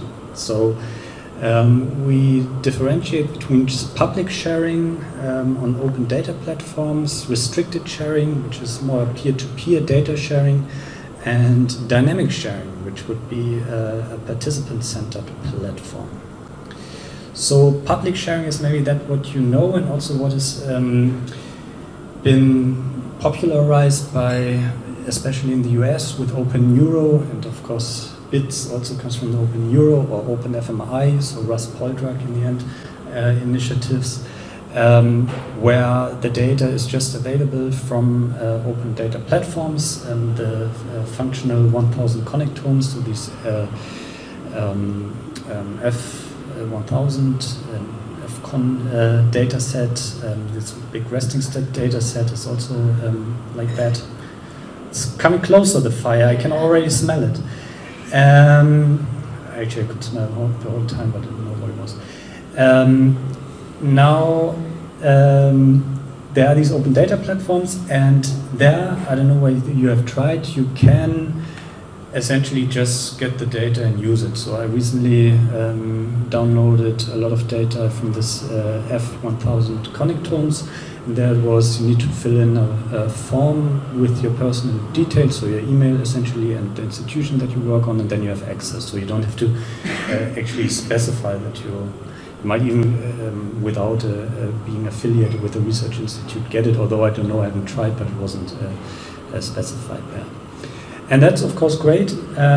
It's simple. It is in a way resource sensitive. You need somebody to host this, but it's established. But there are also some cons. So one thing is that once the data is out there, that's kind of irreversible, which then of course gets very quickly into questions about the GDPR compliance. So if you want to, and now I'm talking about you trying to share your data, you can do that in these public spaces on open data platforms. Michael Hanke, he has acquired, and I assume that he acquired that here, I wouldn't know otherwise, this Forrest Gump movie data where people watch Forrest Gump. So assuming that he acquired that here, that's also available, and as far as I remember, that was just based on very good consent forms where people just signed that yes, my data will be available on the internet for everyone, and they signed it, so it's fine. So it's not that you shouldn't. If of course you're free to share whatever you want with the world. I mean, people do that on Instagram, Facebook, wherever, and of course you're free to share your brain images on the web. So nobody hinders you from that, although there's the data privacy law. So, and if you consent to doing this, and then of course also I guess the data protection officer will have a look at the consent form, and also the ethics committee will have a look at the consent form, although the ethics committee, they also, the problem is a little bit the data protection officers and also ethics committees are often not very aware of open data, and then you get into iteration and so on, but in the end, yes, you can develop consent forms, and they exist, so you can also, you just need to Google them, you can find consent forms that allow essentially unrestricted sharing of data. So if you want to go down that route, you can. You have, of course, the issue that the data, if you don't put up any restrictions, might also be used for purposes that you didn't foresee or your subjects didn't foresee. And maybe you don't then want to be associated with that. So example would be that people do research, I don't know, some racial research using your data for something that where you just don't like the whole message of it, and then you feel somehow bad. But so that can be the case. So the other question is whether, and that's if everyone can use it, of course. Also, that's just a question of whether you want that or not. Everybody can use it, and also companies might use it to make money. And then it's a little bit a question of whether you like that or not. I'm not saying companies shouldn't make money. That's what they are there for. But it's something to keep in mind. So you can do it, but you need to specify that in your consent form, and then of course this consent form needs to be agreed upon at least within the institution and the people that you're working with. So if you have a great consent form, but you don't discuss that with your supervisor and your data protection officer and the ethics committee, it actually will not work, because the ethics committee will have to sign off on that anyway. So you just need to discuss with people. So that's a little bit of work, because people will be like, no, this is not possible. And then you have to say, but, and then they say, but yeah, and then it takes some time. It's a little bit tedious, but it's possible. Another way to share data, if you're sensitive to that and you don't want to kind of enforce this full openness, and then maybe, and this is also, I think it's also reasonable if you kind of want to be a little bit more protected, and of course you can think, okay, what can possibly go wrong with open data sharing, but maybe you think, okay, I can't imagine what can go wrong, but maybe something can go wrong. Why not go a little bit more restricted? And this is then the case for data use agreements. Scientists. So that is one way I'm dealing with data where the ethics form, that's old data, that was not that open, but it said can be used for research purposes or something like that. And then, of course, nobody in any research group would say, okay, the postdoc or somebody acquired some data, and then the next PhD student is not allowed to analyze that data because of ethical concerns. I mean, that just doesn't happen. Nobody thinks like that. If it's in a lab, it's analyzed by many people who are in that lab. And if you enforce this using data use agreements, and in these data use agreements, which are just contracts between you and other people, you can enforce things like, for example, GDPR things like will not attempt to identify the individual. Because you can, with open data, you can of course now go and, so hypothetical case, but you have Facebook profiles of a training population, you have the anatomical images of some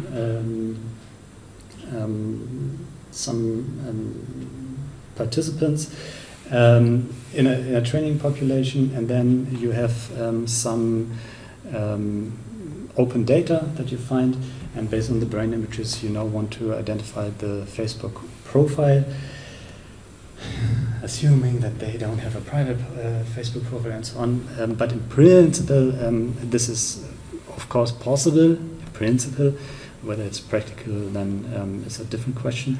But in principle it's possible to do something with data that is not restricted in any use, and with a data use agreement form you can make sure that this is not happening in the sense of a contract. Yeah? So if you have this contract and people do it anyway, they breach a contract. Then things apply that happen when people breach contracts. So it's not that, of course, you don't then have full control about what they do on their computer. And if they violate or breach the contract, they breach the contract. Yeah, so that's one way to go. It's I think for, in my opinion, for Germany, that's because everybody's very sensitive to that, and from data protection officers and ethics committees and so on, there's not really like an open data culture for neuroimaging data. I think with data use agreements you can also convince people close to you in your vicinity. There are some cons, of course.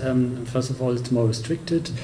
Then it's work for you, right? So you have to come up with these contracts. Data use agreements also exist on the web. Just Google data use agreement and you will find forms and you can adapt them and then have contracts.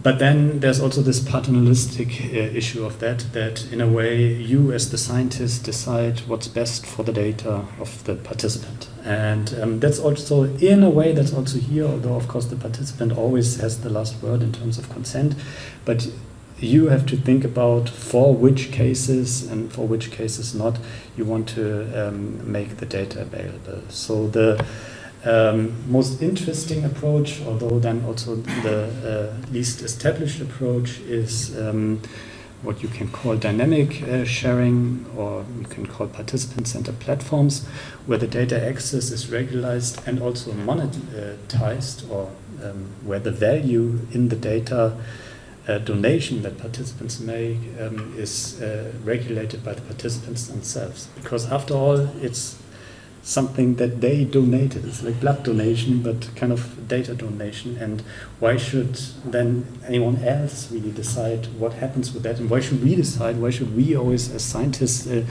think all ethical issues through and all possibilities that could happen? That's also not what we are mainly interested in.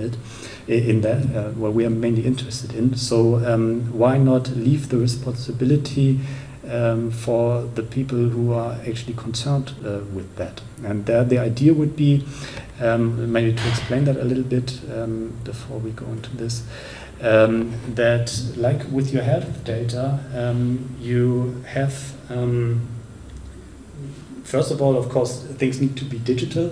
So health data in Germany and digitalization is also not really what's happening, but that you have access to your own data like you have to your Google profile, to your Facebook profile, and so on. Just where you have, of course, where your photos are all there, that you, as a participant in research studies, also have access, or have at least in your profile linked the research data that you donated, and whether you host that. I mean, you don't host your Facebook data, right? So that's on some server. You don't know where it is.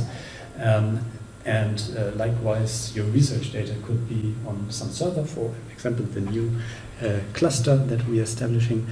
And then the data is there. The original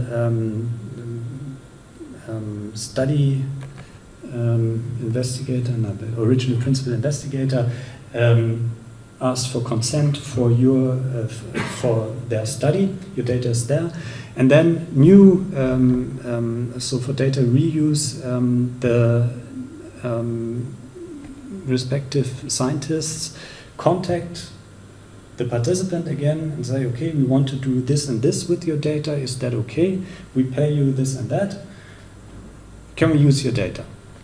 And if this is all probably automatized, so that they the scientists send this on to all participants in a given data set or in a database, then of course there will be dropout. So that's then something about the cons. But on the other hand, if this data donation is valued and you just get an email that says, okay, can we use it to, I don't know, run a neural network instead of a SVM, we pay you €2, or something like that, that's then fine. Of course, you now can start then the ethical debate about dumping and people donating digital data to survive and so on, but that's the same debate one should actually have about Amazon Turk and these kind of things. So this is not really happening, but there are, and these two images, this from the HIT Foundation, so an online marketplace for personal health data. That's of course for health data, offers that from a commercial perspective, where the important thing is that the individual is in the center and you get, yeah, it's a busy figure, but in the end you get some money. So you go to the doctor, you have some maybe even MRI images taken, they're linked to you, somebody wants to, is interested in the information, contacts you, you get some money. Great. So that's already happening. There is a project on this from the DKFZ, which is I think the German Cancer Research Foundation, that do a project on this with SAP and Siemens, where the idea is again that you have your data box and you can regulate the access for other studies, and maybe then even learn more about yourself from these other studies. So that's can be done. I mean, in the end, you need some way of contacting the participants and providing consent for new studies. And then, yes, you can discuss all cons for this, that it's initially resource intensive, that there will be data dropout, and that it's not established. Yeah, the one argument also against this is, of course, specifically if there's nothing to for future studies to gain for the participants, that they will just not reply to your stuff, and the participants feel annoyed that they get asked again and so on. Yeah, maybe then some money will help. The other thing is, yeah, that will happen, but I still think it's better that the responsibility for digital artifacts that we leave as humans are with the individual rather than with some scientists who decides, okay, this data can go there but not go there. So that's something for the future. I'm actually, now that I'm thinking about this again, wonder whether we can try to set up something like this for the cluster. I can't promise it in terms of the work, but we should try. I mean, there are projects like that. It's not something that you see big time. I mean, people have a hard time appreciating that you should share data. So, and that it makes a lot of sense, and that it's actually publicly funded data that you acquired, which that should then also be available for the public, including other researchers.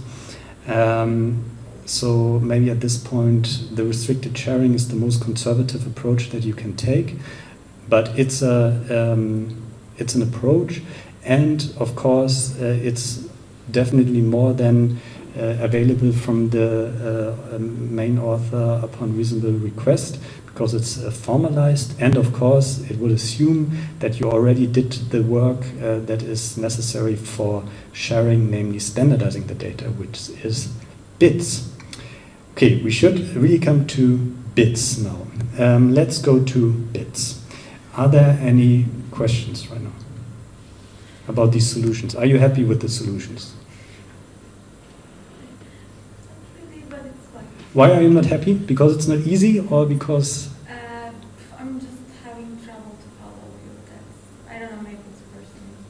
So what's the question? I know I'm really trying to. I mean, these are solutions. So what is the? Me having problem with concentrate. Okay. That's why I couldn't catch the solution. Ah, okay. Don't worry. It's all. It will be online. So if you want to review the solutions, just look the solutions. Look up the solutions again. Yep. Can I ask you, have you used any open data set in your research? Yes, I'm using the FCON 1000 data right now. Okay. So, for example, you may have some recommendations what kind of open data sets are widely used. For example, I have seen this human content project. Yeah. Yeah, I mean, there is not that much open data around. That's in fMRI. So there is the Human Connectome project. They have a lot of resting state data. Then there's this FCON 1000 data. That's a lot of resting state data.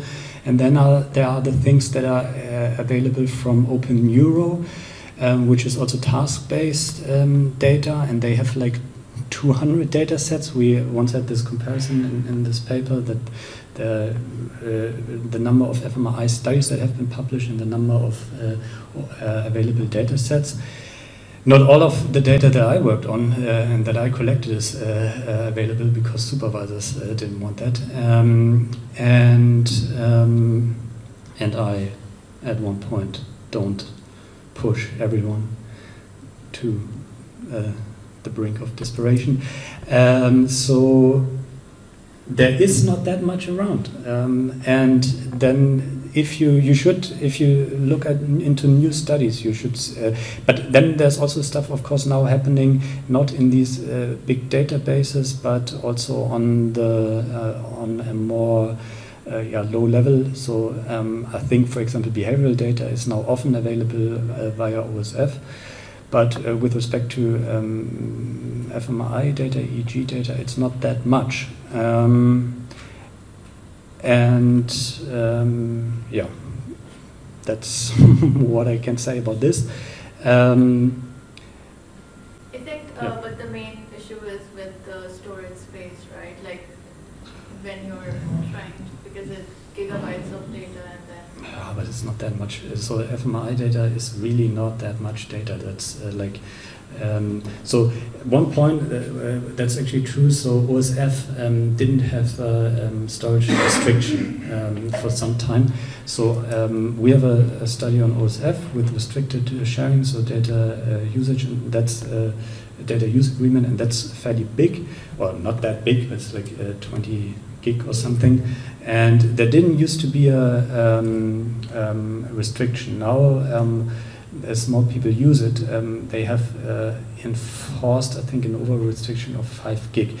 That is a problem, yes, but that's maybe more a problem of in terms of the open databases that there exist. So, of course, as we are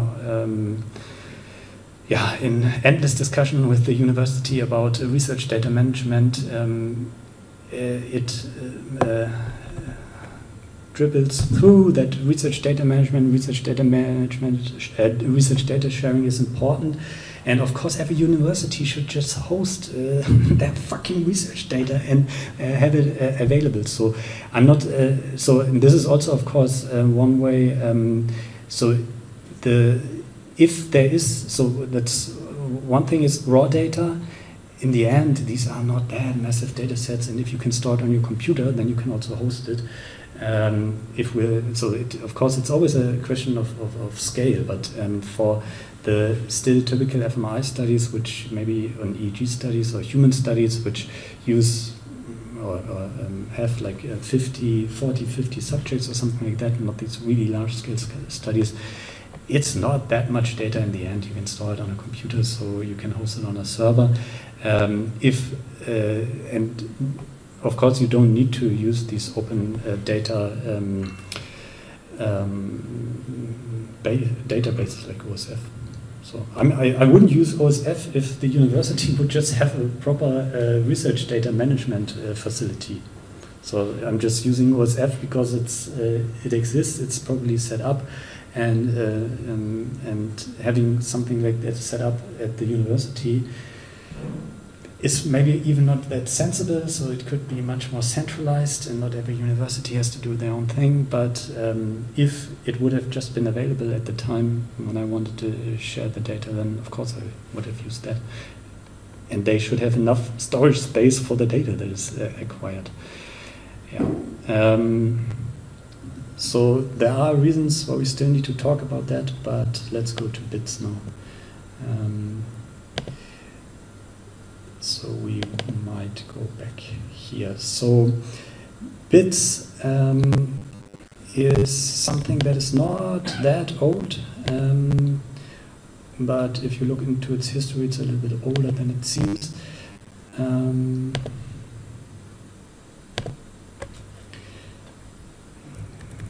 COBITUS we now skip. COBITUS is for human neuroimaging, also very important, but not that prominent. BITS is just a data format for functional neuroimaging data.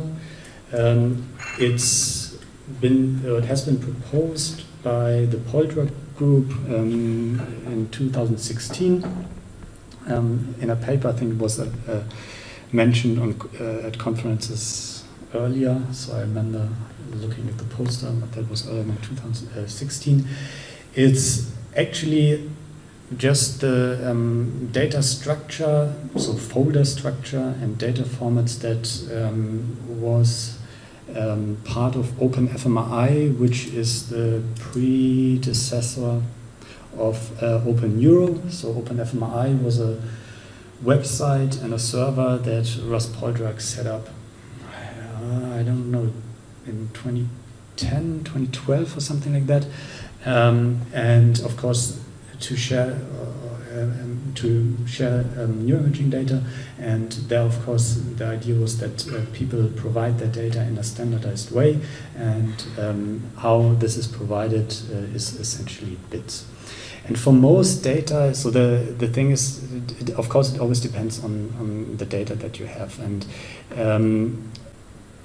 functional data, EEG data, fMRI data, of course, are in a way special because, specifically if it's task-based, because you have, on the one hand, because they are multimodal data sets. You have behavioral data, you maybe have information about the participant, and you have the time series data. So, of course, it's a different story, and it wouldn't maybe even really need a big standard if you're just talking about anatomical data. Then, of course, there are also files standards like NIFTY or earlier header image formats that help, but they have been around anyway, so that people work with DICOM files or PAREC files. This was just enforced by the scanners, right? So there has always been Siemens, GE, and Philips in fMRI, and they had their file formats, and the raw data was just in these file formats. And so there was no problem of standardization because the data just came, depending on the on the scanner, in a standardized format. And then, of course, you could convert them to a header image, and then people actually used all the same data format. But then, if you do an fMRI study and you do multiple runs and you record behavioral data, then, of course, if you have different labs and different people working on that, it can a mess can be created, and that's where then BITS actually kicks in. BITS actually does not only apply to fMRI, as you can see here. It also has been now around for MEG and EEG for quite some time, intracranial EEG, and if you go to the website, also for animal data. So there are, so it's all a community-driven process. So there are people who set up documents how to standardize animal data. So for everyone who's working with animal data here, I discussed with Stefan Remy kind of over a year ago, just look into BITS. I mean, they it's all there. And if it's not published, if there's not a paper on the BITS for the data that you're interested in, there is definitely something under development. And if that's not there, well, then it's your task to come up with a BITS standard for your data form, because it's not hard. BITS is the abbreviation for brain imaging data structure. It's just a standard for organizing data. So it's really nothing special. It's just how you set up your folders and where you put your files. This, of course, you can do manually, but you can also write computer scripts to do that, and of course scripts help. So information on that you find here and here. That's the original paper. By now there are many BITS variants around. What are the core principles? They want to be simple and familiar in terms of OpenFMRI, because OpenFMRI had been around for longer. Simplicity is very good, because that's also what you often hear from people. It's also complicated. It's also complicated. It's not complicated at all. I mean, if you ever try to analyze data and that was in a mess, you know how complicated it is to analyze data that's not properly documented, but also properly organized. And if it's properly organized, it's simple and easy to analyze. And it's also much easier to program something that is simple, because then you need fewer for loops and if statements than if you want to program something that is complex. Then the approach to metadata, so data about the data, is some metadata is better than no metadata, which is also good, because people are always so afraid of metadata. Yes, of course you need to document what you did, but then it's also not nobody wants you to spend a year on doing metadata documentation or something like that. So it's all fairly relaxed. They want no complicated file formats, where they use essentially nifty text and JSON, try to capture the majority of experiments, but be extendable. So that was kind of the beginning of BITS, and now it has been extended to many more approaches. So what's the implementation in BITS? Metadata, so information about the data, is encoded in the folder structure and replicated in file names. That's just the naming of the folders and the file names. For tabular data, they use tab-separated files. For new imaging data, compressed nifty, so .nee.gz. which you, if you have some brain imaging data, ever looked at it, you can always convert it to nifty. You find nifty converters, and you can compress it with some compressing function in Python, MATLAB, wherever. And for dictionary type metadata, I will show you examples. They use JSON, which, if you are familiar with Python dictionaries or MATLAB structures, or what's the R equivalent? Can't think of it right now. You are familiar with the JSON files, even if you haven't heard the term yet. And for behavioral and physiological data, for example, eye movements, they just use text files. And that's an important thing about bits. If you look at the documentation, yeah, it's long, it's thick and so on, but you have to really, if you for the first time look at it and you want to transfer your data into bits,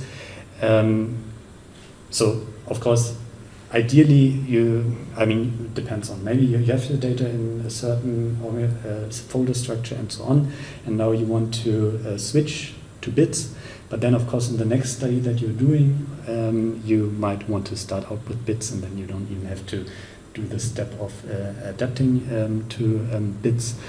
There are many can-dos, so you can do this, but very few musts. So now coming to the meat of it, and it's really, what can you say? This is the folder structure.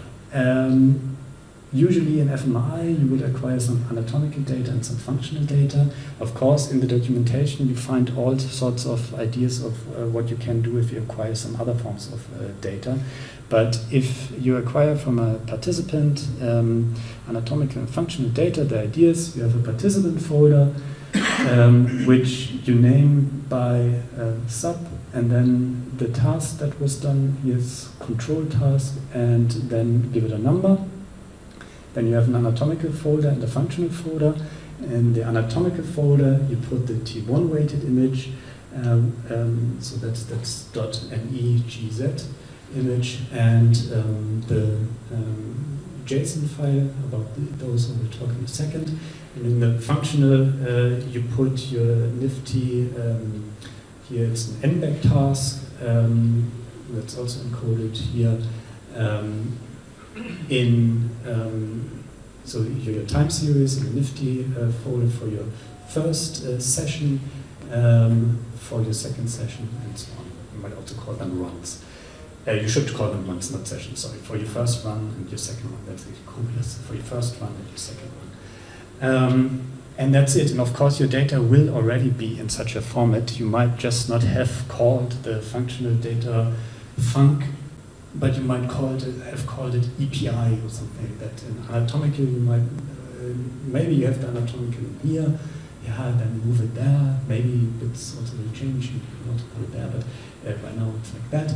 And T1, or maybe it's called T1 or whatever. It's really nothing that you don't already have. It's just trying to basically get all labs name the things the same way, so that if you download data, you just recognize what it is, and it's not, you don't have to adapt scripts over and over again because of different naming conventions. What the JSON file can compose of, like the metadata in this case, like is it like the timing files or? Yeah, I will show you in a second. This is actually not that interesting here. This is how we did EEG and fMRI data. This is very detailed in the study. The JSON file, maybe just jump to this. It has very few, first of all, what's the format? It's kind of this dictionary format. If you write JSON files, of course, there are editors for JSON files, or there are just functions, so you can, I don't know, transform some Python dictionary and save it as a JSON file. It's just a specific text file with a specific syntax, so you have these curly brackets,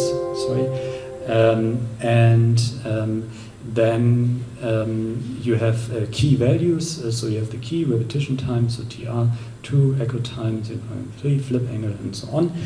And there are actually bits is not restrictive. So it doesn't say you have to list all of these things, but it says you can put into a JSON file these kind of things.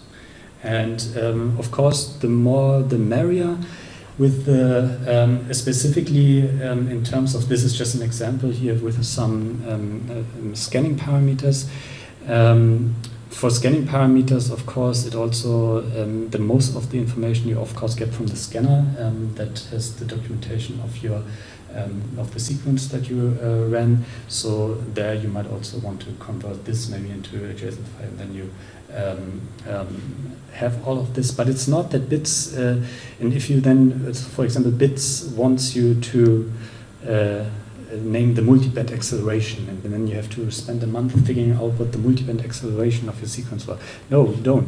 Then you just don't put it in there. Of course, more helps, but it's not that it's like really, really annoying to have data in bits format. It's kind of make an effort.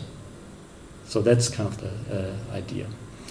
But it has to be JSON format. It Exactly. can't be NTZ or Yeah, exactly. So that's the idea. So metadata, what you that you want to share with your so essentially the let's say like this, the metadata that you want to share with your Nifty file.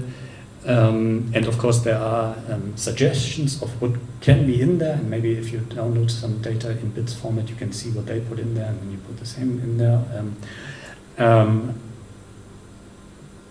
What do I want to say? Yeah, it has to be in JSON. So that's the point. So this is kind of the standardization there. So the standardization is the folder structure and the data format for the data and the metadata, but it's not kind of standardized in the sense that only certain T1 sequences are allowed or something like that. So it's more trying to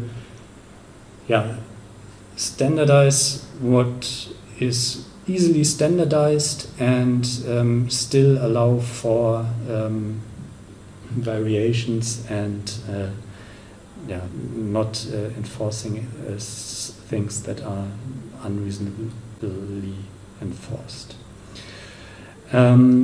What is actually also very helpful, so that's metadata in terms of information, for example, about the data acquisition sequence. It's not the JSON does not refer to the events or the, let's say, behavioral data. So of course, if you're now really into fMRI and EEG, you know that if you're doing task-based EEG and fMRI, is that you, while you record fMRI or EEG data, people are doing some kind of task, and you also acquire a behavioral data set. And so you have a behavioral data set and you have the corresponding EEG and fMRI data set. And of course, with the EEG or fMRI data set, that's saved by the scanner or the EEG recording software in some already standardized format, at least standardized for everyone who's using this kind of setup. But your behavioral data, that used to be people just do what they want to do and had to do that. So it was because it was not, so it's not part of your scanner. Your MRI scanner, that you acquire behavioral data, because that was not what MRI scanners have been built for. So that's why you then always have to read in the trigger from the scanner to start your experiment and so on. That's kind of of course, that only applies to, I don't know, 1% of the use cases of MRI scanners, but these are the use cases that for us are then 100%. And there are bits proposed based on the open fMRI format, a general principle or a general format for events, so behavioral data. And again, there it's very few must and many can-dos. Musts, however, are onset, duration, and trial type. These are the only musts for behavioral data. That means with respect to the onset of your run, when did something happen? So that's seconds, after onset of the experiment. How long did it take? This is also if you ever done an fMRI analysis in SPM. Onset and durations are always what you put in for GLM designs. So this, if you have this, it's really easy to do an fMRI analysis in in SPM, sorry. And trial type describing what experiment condition that was. And of course, then in a metadata file, you might also want to document that the possible values of trial type are easy and hard in this case. Besides that, you can put many, many things as further columns. Here, for example, response time. We recently set up a behavioral experiment. Of course, if you're just going with behavioral data, this is also a good way to standardize your behavioral data, because that's also always a problem, that if people just do behavioral experiments, that the data sets are also very confusing. Just use bits, why not? I mean, it's there. Maybe you want to establish a new standard, yeah, but just use bits, it's there. People know it, you can look it up. And then you can, in this study that we are currently doing, we have like 20 other columns which are interesting for things regarding the experiment, for future analysis and so on. But it's still bits format because we have the onset, duration, and the trial type in there. And then it's a text file, right? And it's linked to the it's in the same folder. I think this is not really obvious from the thing that I showed you here. It's in the same folder as your functional data. So here, that's maybe a little bit unfortunate here. If you have events data, it should also be in here. I didn't have that on the slide, which is unfortunate. Here you can see it, but it's of course very small. So then you have 3 files for each of your runs, namely the data, the metadata, which might be the same for all of your runs. Then you have just the same JSON thing over and over again, and the events file. And that's bits. For demographics, you can, I think, so one of the musts, it's also a demographics file, but I'm not sure here actually whether you have to report age and sex. I wouldn't think so. So there is, of course, putting data into this format, if you know how to program, you spend half an afternoon or half a day, an afternoon to write that, and then your data is in that format. There are a lot of tools and apps relating to bits that you can all play around with. There's also a bits validator on this OpenNeuro platform where you can basically submit a data set and it checks whether that's in bits format. That's about it. So that's bits. It's easy, so just do it. So if you have cognitive neuroimaging data, and that's not in bits format at this point, you're doing something wrong. If you have other forms of data and that's not in bits format, and you wonder whether there is a standard, look into bits. Maybe there is already a bits proposal for this data. If there isn't, propose it. Get your name on this bits standard for this kind of data. It will be cited many times. You get many citations. Get a lot of money. That's bits. It's easy. It's how you organize data in a proper way, and I assume every lab has the way to organize data, and of course every PI can think about the idiosyncratic way of how they like it best. But just use bits. Questions about bits? And why? So why not do it?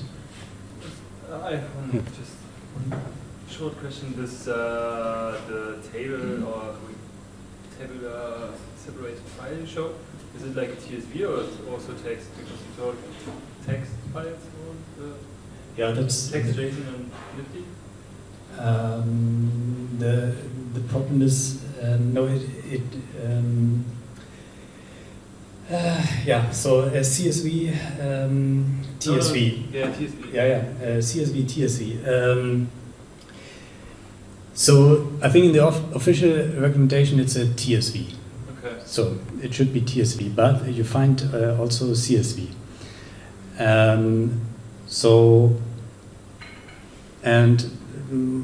Often it doesn't really matter. It gets really annoying depending on how your computer is configured and the comma and the dot. That can make life hard in terms of the difference between tab separated and comma separated. Actually, I think it was actually, as far as I remember, there was actually also a mistake in terms of this. No, it's TSV. No, it's fine. I wonder whether they actually wrote tab separated, but then you found in the examples you found comma separated. So that's where one has to look closely. But yeah, that's the idea. But of course, these are text files.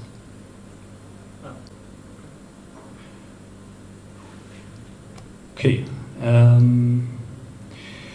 Good. Besides bits, there is also COBIDAS. Do you want to know anything about COBIDAS? Or do you want a break? Or do you want to know why we still talk about this? Or do you all want to go home? I don't mind. Use bits if you are not using it. I'm happy to tell you why we still need to talk about these things. I'm also happy to tell you about COBIDAS. I'm happy to take a break, and then why we still need to talk about this, and COBIDAS in 20 minutes. Okay. Then let's take a break and do a last bit in 10 minutes. Good. So just some final remarks then essentially, and if there's anything to discuss. So first of all, I want to mention COBIDAS because as I figured it's not really something that you seem to have heard about. So COBIDAS, that now applies to, again, human cognitive neuroimaging. So if you're from a different field, this is not interesting for you. But maybe you have something similar in your field, so maybe check. COBIDAS is an initiative by OHBM, which of course you might know from this conference and the Human Brain Mapping Journal. And it has been around for quite some time now, started already in 2014. So if you Google COBIDAS, MRI, OHBM, you will end up on this website.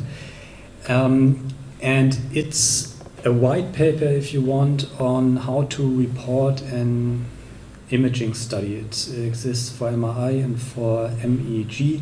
Maybe it also exists for whatever you're interested in. And it's a little bit like APA kind of thingy, where some recommendations are in there and you can then follow them or not. Because some of them may be sensible, others not. Have a look at it. That's essentially what I would recommend. It started out based on, so I will not talk about it long, started out as a preemptive reaction of OHBM to the reproducibility crisis. So there was some talk that nothing is reproducible, of course already in 2010 and so on. And then in fMRI you also have this, that every 5 years a new postdoc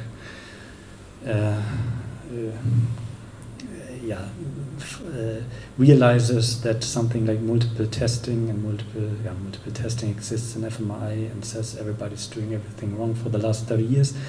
And then there's some media attention and the postdoc gets a job, but then everybody hates him and doesn't get a job. So maybe not the way to go. And then it's always this discussion about false positives because people think they are voxels and so on. Anyway, because of this, OHBM kind of did a preemptive strike with this Kobidas report and established this statement on new emerging research and data integrity. And Kobidas is the Committee on Best Practice in Data Analysis and Sharing. And the nice thing about Kobidas is that it talks way too long, from my perspective, about analysis, reporting, and so on.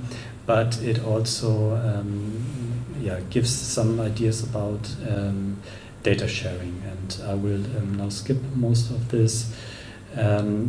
It makes a big, or it tries to differentiate in terms of replicability and reproducibility, only because I mentioned that earlier. When I say reproducible, I mean computational reproducibility as defined by Peng, or Pang, I guess, reproducible research in computational science. That means independent research use the exact same data and code to arrive at the original result. That's what I mean by reproducibility.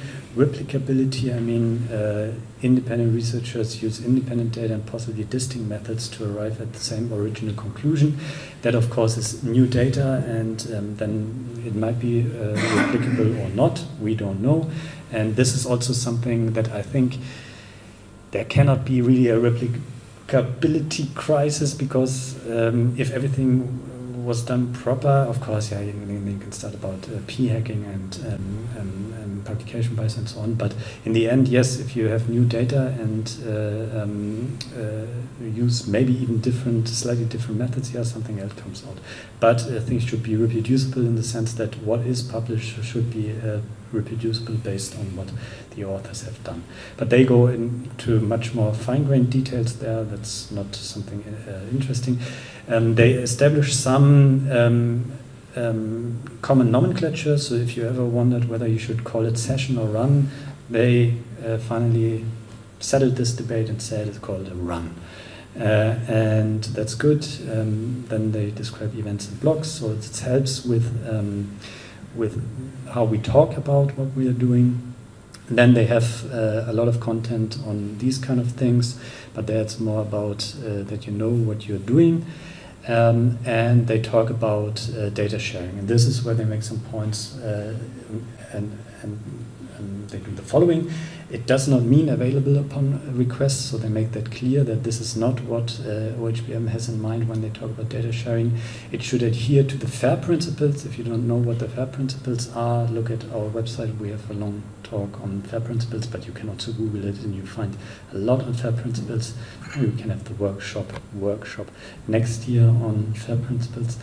It should be an essential project component, data sharing. You should think about licenses. We also have talks about licenses. If you don't know how Creative Commons licenses are and which licenses you should choose for your code and so on, look at our open data or open science players. You can also read about this, but you can also hear me talking another 4 hours about this, if that's what you want to do tonight.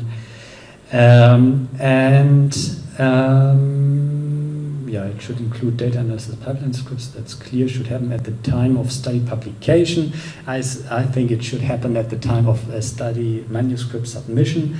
But what they don't want is that it's like we will share it in 2 years. So. And that's where they make it. And this was annoying when I read this, because then my question was, and what about data privacy law in the EU, in the European Union? And then it says it should respect the appropriate ethical and legal constraints. And I was like, thanks. So that doesn't really help. But that's Kobidas. So it's something that exists and is a good guideline if you are writing up your first fMRI, EEG, or whatever paper. No, only fMRI and MEG or EEG paper.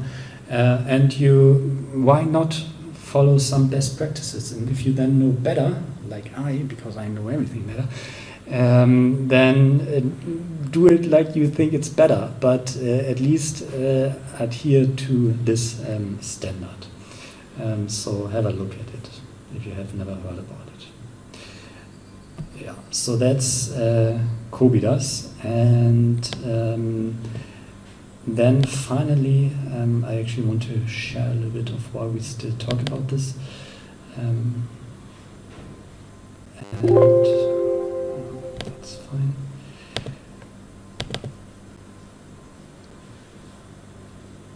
So why?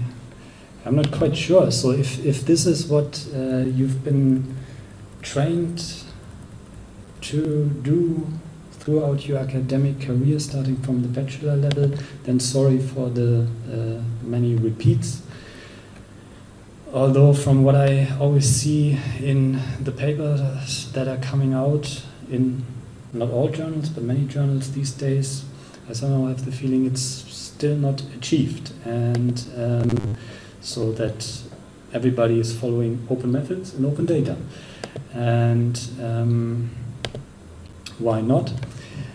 So one thing, I guess, is just human condition. So these, since I knew I was giving this workshop here today, which was just in July, I think, or June, July, I looked a little bit more attentive into the email alerts that I get, and with regard to open data and so on. And there were, in Science and Nature, one story was about a neuroscience image sleuth, whatever, something I needed to look up, find signs of fabrication in scores of Alzheimer's articles threatening a reigning theory of the disease. Well, if it's fabrication and so on, if the data would have been available and the methods would have been available, yeah, you can still fabricate it, but it would have been maybe detected much earlier and much easier. And then there's something about spider data, where also, of course, if there's a, and this is the same for the RBB and Patricia Schlesinger, so if there's a culture of transparency and everybody just relax a little bit and not like, this is my data and nobody should look at it and I don't know what I'm doing, so I have just a great result, I want a job. Everybody just takes more interest in what they are actually doing and feels like sharing that, then of course these things don't happen. By reproducibility crisis, there was also mentioned in Nature, but it's related actually to a preprint. There's a paper leakage in the reproducible crisis in machine learning based science. So not only psychology has its reproducible crisis now, but machine learning has its own reproducible crisis. So they talk, when they say machine learning based science, they mean essentially predictive analytics. Yeah, in this, it's also ridiculous, I have to say, because they have a website for their preprint, and somehow they also made it with their preprint into Nature News and so on. So they are really making a name for themselves by saying that there's a reproducible crisis in machine learning-based science, which is, of course, all this kind of attention making a name for themselves, which is the problem in the first place. Yeah, but it's, and this is also from this month, or at least it was in Nature or Science, I don't remember, in July or August, so I saw it then. So it's still happening, and it's still something to discuss, and then this is actually more interesting than this, because like scandals and so on, they will always happen, but of course can be prevented by a more transparent nature. What recently came out, actually this month also came out, was a survey on the open science practices in functional neuroimaging, and this is quite interesting. So it's an article in Neuroimage. First thing that is interesting is that apparently around 11,000 people got the mail, and in the end the survey data of 283 people were analyzed, so nobody was interested in responding to that email. Actually, I don't know whether I got the email, whether I responded and so on. I remember doing this, but these emails come around sometimes. So that is always that you get asked about your open science practices, and I don't know whether I partook in the study or not. Interestingly, the main people that participated were not PhD students, but full professors, associate professors, and assistant professors. Maybe they are easier to target because, but I think these 11,000 people, I don't know. So they started from PubMed search. Yeah, I don't know. It's a little bit strange that very few PhD students, but PhD students actually have to do actual work. They don't have the time to answer any surveys. So, and that's from this month. So what's going on with data sharing and so on in neuroimaging? How likely are you to share primary research data for your next neuroimaging paper in an online repository? And a majority says they will. So if you want to be with the majority, you also want to do that. Some people don't want to do that. Interestingly, and maybe that's a bias towards the US, and they actually also discussed it in the paper because they looked at into EU participants. They only have 300 participants, but some people from the European Union they also have. And there, this was much stronger. This question regards to legal constraints connected to data sharing. I'm not allowed to share my primary neuroimaging research data there. And I think they also do a t-test or something like that on that. So it's significantly more people in the European Union who here say they agree with this. A lot of people don't agree, interestingly. And why are you not allowed to share your primary neuroimaging data? Anonymity cannot be guaranteed if the data is shared. So basically what we have discussed, the consent form states that data will not be shared. That's stupid. My institutional review board does not allow me to share data. That's something like, well, you have to then discuss that with them because these are just your colleagues. They are not gods like Iru Iluvata. They are just your fellow men. In the sense of humans. Yeah, stakeholder interests, whatever. So a majority wants to share the data, some don't want to do it and will not do it. These legal constraints are of interest for people from the European Union, but not for those people who answered here, interestingly. Bits. Are you going to use bits in the future? Yes, everybody's using bits, so you also have to use bits. Why did you not use bits? Because they didn't know about it.